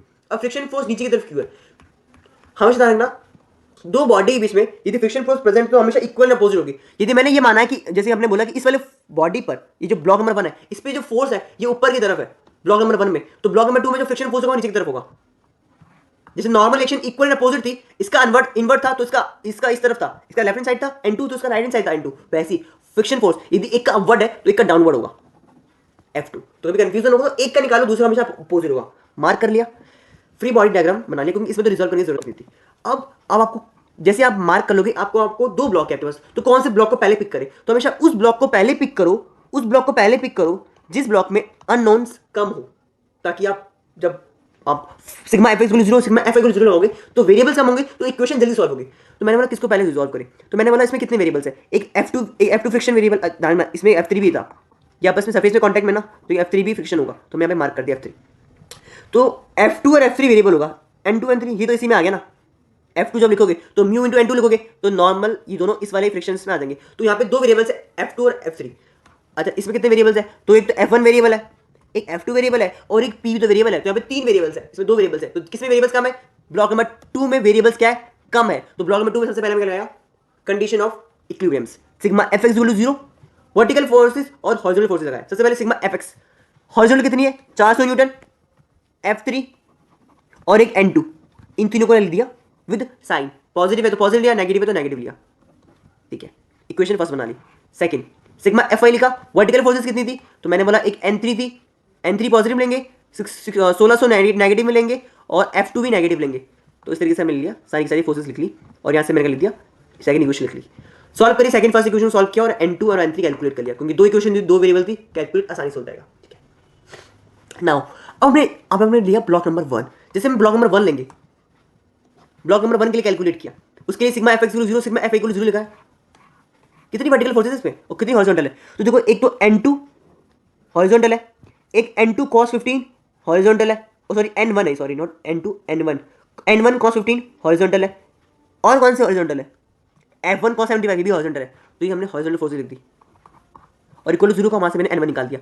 क्यों, क्योंकि आपको ये मेरा F1 आया होगा यहाँ से, नहीं N1 आया होगा, क्योंकि ऊपर तो N3 और N2 आया ना, तो यहाँ पे मेरा N1 कैलकुलेट हो गया, क्योंकि एक ही वेरिएबल N1। जब हम बात करते हैं वर्टिकल फोर्सेस, जो हम सारी वर्टिकल फोर्स लिख सकते हैं और सारी वर्टिकल फोर्स लिख देंगे और वहाँ से हमारा एक वेरिएबल होगा P और हम P को कैलकुलेट कर लेंगे और हमें P ही कैलकुलेट करना था। तो देखो क्वेश्चन आपने डिफिकल्ट लग रहा होगा, लेकिन देखो जो मैंने स्टेप्स बोले, स्टेप्स दिमाग में रखा, स्टेप्स यदि आपने दिमाग में रखा तो आपके एक एक क्वेश्चन बहुत ईजी वे में होंगे। पहला स्टेप क्या करना है, फ्री बॉडी डायग्राम बनाना है इंडिविजुअल फोर्सेस को, जितनी भी फोर्सेस है सबको मार्क करना है, एक पर्टिकुलर ब्लॉक को पिक करना है, उसमें जितनी फोर्सेस है, भले वो फ्रिक्शन फोर्स हो, भले वो नॉर्मल रिएक्शन हो, दो बॉडी का नॉर्मल रिएक्शन हो वो भी मार्क करनी है, और फ्लोर की तो मार्क करते ही हो। ठीक है, कोई एक्सटर्नल फोर्सेस लगी हो तो एक्सटर्नल फोर्स को भी मार्क कर देना है। सारी फोर्स मार्क करने के बाद फिर सेकंड स्टेप में आप वही इक्विलिब्रियम कंडीशन लगाओगे, लेकिन इक्विलिब्रियम कंडीशन लगाते वक्त सबसे पहले आप उस बॉडी में लगाना जिसपे अननोन्स कम हो। अननोन्स कम होंगे तो आपकी इक्वेशन कम बनेगी, तो कैलकुलेशन फास्ट होगी। That's it. ठीक है, एक क्वेश्चन बहुत अच्छे से कर लिया होगा। अब लेटर वाले क्वेश्चन पे देखते हैं। तो देखो तभी लेटर वाला क्वेश्चन आता है, फॉर्मेट सेम आएगा, भले वो वेज वाला हो भले वो लेटर वाला हो, इस तरीके से डिजाइन होगा, इस तरीके से ये ऐसे बना हुआ होगा, लेटर बना हुआ होगा, वेज में भी ऐसे ही होगा, ये इस तरीके से इंक्लाइन होगा और इस तरीके से पैटर्न सेम होगा, दिखने में सेम होगा, बस आपको कुछ फ्रिक्शन कभी बोल देगा वेरिएबल है, कभी बोलेगा कि फोर्स पी वेरिएबल है, आपको वो कैलकुलेट करना होगा। जो दिखने का तरीका होगा वो एकदम सेम होगा। तो हम बात करते हैं लेटर वाले की, तो जो हम बात करेंगे लेटर वाले की, तो लेटर वाले में क्या करेंगे, देखो बहुत ईजी है लेटर वाला क्वेश्चन। कैसे कैलकुलेट करेंगे ये देखते हैं। फॉर एग्जाम्पल ये हमारी एक लेटर है, ठीक है, पहला स्टेप फ्री बॉडी डायग्राम बनाओ और सेकंड स्टेप में इक्विलिब्रियम कंडीशन लगाओ, sigma F X equal 0 sigma F आई और मोमेंटम। लेटर वाले क्वेश्चन में, ऊपर वाले क्वेश्चन में आपने sigma F x sigma F आई लिया था, मोमेंटम नहीं लिया था, इस वाले में मोमेंटम भी लेंगे।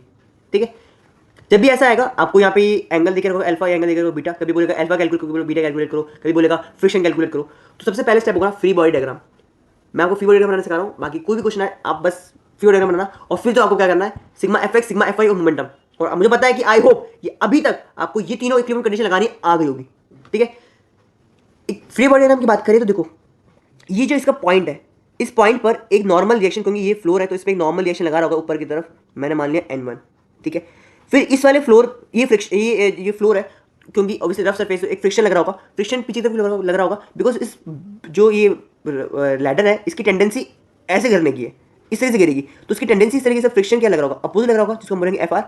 ठीक है, ओके, ये मेरा होगा पॉइंट जो कि मेरा होगा N2, और ये तरीके से लग रहा होगा N2, और नीचे की तरफ लग रहा होगा फ्रिक्शन, या ऊपर की तरफ लग रहा होगा फ्रिक्शन। देखो इसकी मोशन नीचे करने की टेंडेंसी है, तो फ्रिक्शन क्या लगेगा, ऊपर की तरफ लगेगा। क्यों? ये जैसे नीचे की तरफ इस तरीके से नीचे गिरेगा तो नीचे की तरफ मोशन है तो ऊपर की तरफ फ्रिक्शन लगेगा। तो मतलब नीचे वाले में लेफ्ट हैंड साइड लगता है, ऊपर वाले में अपवर्ड लगता है। तो इस तरीके से मैं क्या कर दिया, नॉर्मल रिएक्शन मार्क कर दिया। आपको पता है इस लेटर का एक वेट होगा क्योंकि सेंटर पे होगा, तो इस तरीके से आप क्या कर दोगे, सेंटर पे वेट मार्क कर दोगे। जैसे ये मार्क किया, अब आपका पहला स्टेप, कभी कभी आपको लिखा होगा कोई भी वॉल स्मूथ है तो स्मूथ मतलब उसमें फ्रिक्शन कितना होगा, 0 होगा। यहाँ पे मैंने लिखा हुआ है। जैसे आपने मार्क किया, सबसे पहले आप क्या लगाओगे, मोमेंटम वाला लगाओगे। मोमेंटम वाला क्या लगाओगे, आप किसी पॉइंट के अबाउट मान लो, फॉर एग्जाम्पल आपने बी पॉइंट माना, तो इस बी पॉइंट के अबाउट आपने मोमेंटम 0 ले लिया, मोमेंटम कैलकुलेट किया। तो इस वाले फोर्स का N1 फोर्स का एफ आर बी का, इसका मोमेंटम ऐसे 0 हो जाएगा। फिर किसका मोमेंटम बचेगा, बचेगा वेट का, बचेगा N2 और इस फ्रिक्शन एफ आर ए का क्या होगा। तो आपको इक्वेशन भी लगा के दिखा देता हूँ कैसे लगाते हैं। तो फ्रिक्शन का फॉर्मूला क्या होगा, मोमेंटम कितना होगा, मोमेंटम होता है वेट इंटू परपेंडिकुलर डिस्टेंस। तो परपेंडिकुलर डिस्टेंस क्या होगा, मैंने बोला यार परपेंडिकुलर डिस्टेंस तो ये होगा, तो ये कैसे कैलकुलेट करेंगे। तो हमेशा आपको क्या है, इस लेटर की लेंथ गिवन होगी, इस लेटर की क्या गिवन होगी, लेंथ गिवन होगी। मान लो फॉर एग्जाम्पल इसकी लेंथ एल है, तो यदि इसकी लेंथ एल है तो मैं इसकी हाफ कर दूँ तो कितना होगा, यदि इसका मैं हाफ ले लूँ, यानी ये इतना हाफ ले लूँ तो ये होगा L/2। तो इसका यदि ये L/2 है तो इसका ये वाला कंपोनेंट कितना होगा, L/2। यदि ये थीटा है तो ये आ जाएगा L/2 cos थीटा, L/2, मैं इसको अच्छे से लिख लेता हूँ, L/2 cos थीटा। और इसका ये वाला L/2 है तो ये वाला वर्टिकल कितना होगा, L/2 sin थीटा। तो मैंने लिखा नहीं, तो मैं थोड़ा इरेज करके फिर से लिख देता हूँ ताकि आपको प्रॉपर समझ आ जाए कि यदि पूरा L था, पूरा यदि L था तो हाफ कितना हो जाएगा, L/2। तो उसका ये वाला कंपोनेंट कितना हो जाएगा, ये वाला कंपोनेंट हो जाएगा L/2 cos थीटा। तो आपको ये मिल जाएगा perpendicular distance W into L/2 cos theta. मैंने बोला बिल्कुल सही बात है। फिर हम लिखेंगे इस वाले फोर्स को, तो मैंने इसको नीचे की तरफ ड्रॉ कर लिया। तो फोर्स यानी एफ आर, क्यों क्या इसको कैसे रोटेट कर रहा होगा, क्लॉकवाइज एंटी क्लॉकवाइज। तो देखो ये पॉइंट है और ये इस तरीके से ऊपर की तरफ मूव हो रहा है, तो ये इस तरीके से क्लॉकवाइज रोटेट होगा, तो इसको हम लिखेंगे नेगेटिव। ये इसको, ये डब्ल्यू वाला इसको एंटी क्लॉकवाइज रोटेट कर रहा था, तो इसको हमने पॉजिटिव लिखा है, ठीक है, ओके। अब इस एफ ए को हम क्या लिख रहे हैं, इसको हम फोर्स इंटू डिस्टेंस लिखते हैं। परपेंडिकुलर डिस्टेंस ये होगा। अब ये परपेंडिकुलर डिस्टेंस कैसे निकाले, तो मैंने बोला पूरी की लेंथ एल है, पूरी की लेंथ एल है, तो ये पूरा कितना होगा, यदि ये पूरा लेंथ एल है तो इसका एक कंपोनेंट कितना होगा, इसका एक कंपोनेंट होगा L cos थीटा। ना इस पूरे की लेंथ L है, यदि इस पूरे की लेंथ L है तो इसका ये कंपोनेंट कितना होगा, इसका ये कंपोनेंट होगा cos L थीटा। देखो ये पूरी लेंथ को गिवन होगा क्वेश्चन में कि लेंथ L है, तो इसका ये कंपोनेंट क्या बन जाएगा, इसका एक कंपोनेंट बनेगा इधर की तरफ L cos थीटा और एक बनेगा L sin थीटा। तो यहाँ पे आ जाएगा L cos थीटा। फिर आप मानोगे नॉर्मल रिएक्शन, तो नॉर्मल रिएक्शन का इस तरीके से आप मानोगे, तो N2 इंटू ये अभी आपने कैलकुलेट किया, इसका एक कंपोनेंट L cos थीटा, एक L sin थीटा, तो यहाँ मान लो L sin theta. And positive negative clockwise घुमा रही है तो नेगेटिव। इस तरीके से मोमेंटम की इक्वेशन लिख लोगे, मोमेंटम लिख लोगे। उसके बाद तो बाकी तो वर्टिकल हॉरिजॉन्टली तो बहुत इजी होती है, वो तो आपको साफ साफ दिखने लग जाती है। वर्टिकल हॉरिजॉन्टल तो कितनी वर्टिकल फोर्सेस है, तो मैंने बोला आप कितनी वर्टिकल फोर्सेस है, कितनी दिख रही है वर्टिकल फोर्सेस, 3 वर्टिकल फोर्सेस दिख रही है। कौन कौन सी, एक है हमारा नॉर्मल N1 जो कि डाउनवर्ड है, एक है एफ आर जो कि ऊपर की तरफ है, और एक वेट जो कि नीचे की तरफ है। तो सिग्मा एफ आई लिख लेंगे हम, नॉर्मल N1 नेगेटिव आएगा, W को नेगेटिव लेंगे और एफ आर ए को ऊपर लेंगे और इज इक्वल टू में 0 लिख देंगे। फिर लिखेंगे एफ एक्स के लिए, तो जब हम लिखेंगे एफ एक्स के लिए, एफ एक्स के लिखेंगे तो कितनी क्या बोलते हैं, एक्स एक्सिस के लॉन्ग है, हॉरिजॉन्टल है। तो मैंने बोला एक है एफ आर बी जो कि नेगेटिव है और एक N2 जो कि पॉजिटिव है, दैट्स इट। और तो कोई है नहीं, बस 3 इक्वेशन बना लोगे, एफ एक्स एफ वाई और मोमेंटम की वेरिएबल्स होगी कैलकुलेट कर लेना। तो सबसे मेन होता है फ्री बॉडी डायग्राम। एक बार आपने सारी फोर्सेस को मार्क कर लिया तो आपके सारे क्वेश्चन आसानी से सॉल्व हो जाएंगे, ठीक है। तो यहाँ भी कंप्लीट करते हैं आज का लेक्चर, और बेसिकली सारी चीज़ हमने कवर कर दी है इस पूरे यूनिट 2 में। न्यूमेरिकल्स भी देखे हैं हमने, जॉइंट्स पे सेक्शन पे न्यूमेरिकल्स देखे, तीनों को अच्छे से समझ लिया कि यदि हमने फ्री बॉडी डायग्राम बना लिया, सिंपल का, वेज का और लेटर का, तो क्वेश्चन को कैसे सॉल्व कर सकते हैं। बाकी तो हमें इक्विलिब्रियम कंडीशन लगानी है, ठीक है। 3 टाइप के अलावा कोई टाइप आता नहीं एग्जाम में, ये 3 टाइप ही बार बार क्या होते हैं एग्जाम में रिपीट होते हैं, ठीक है।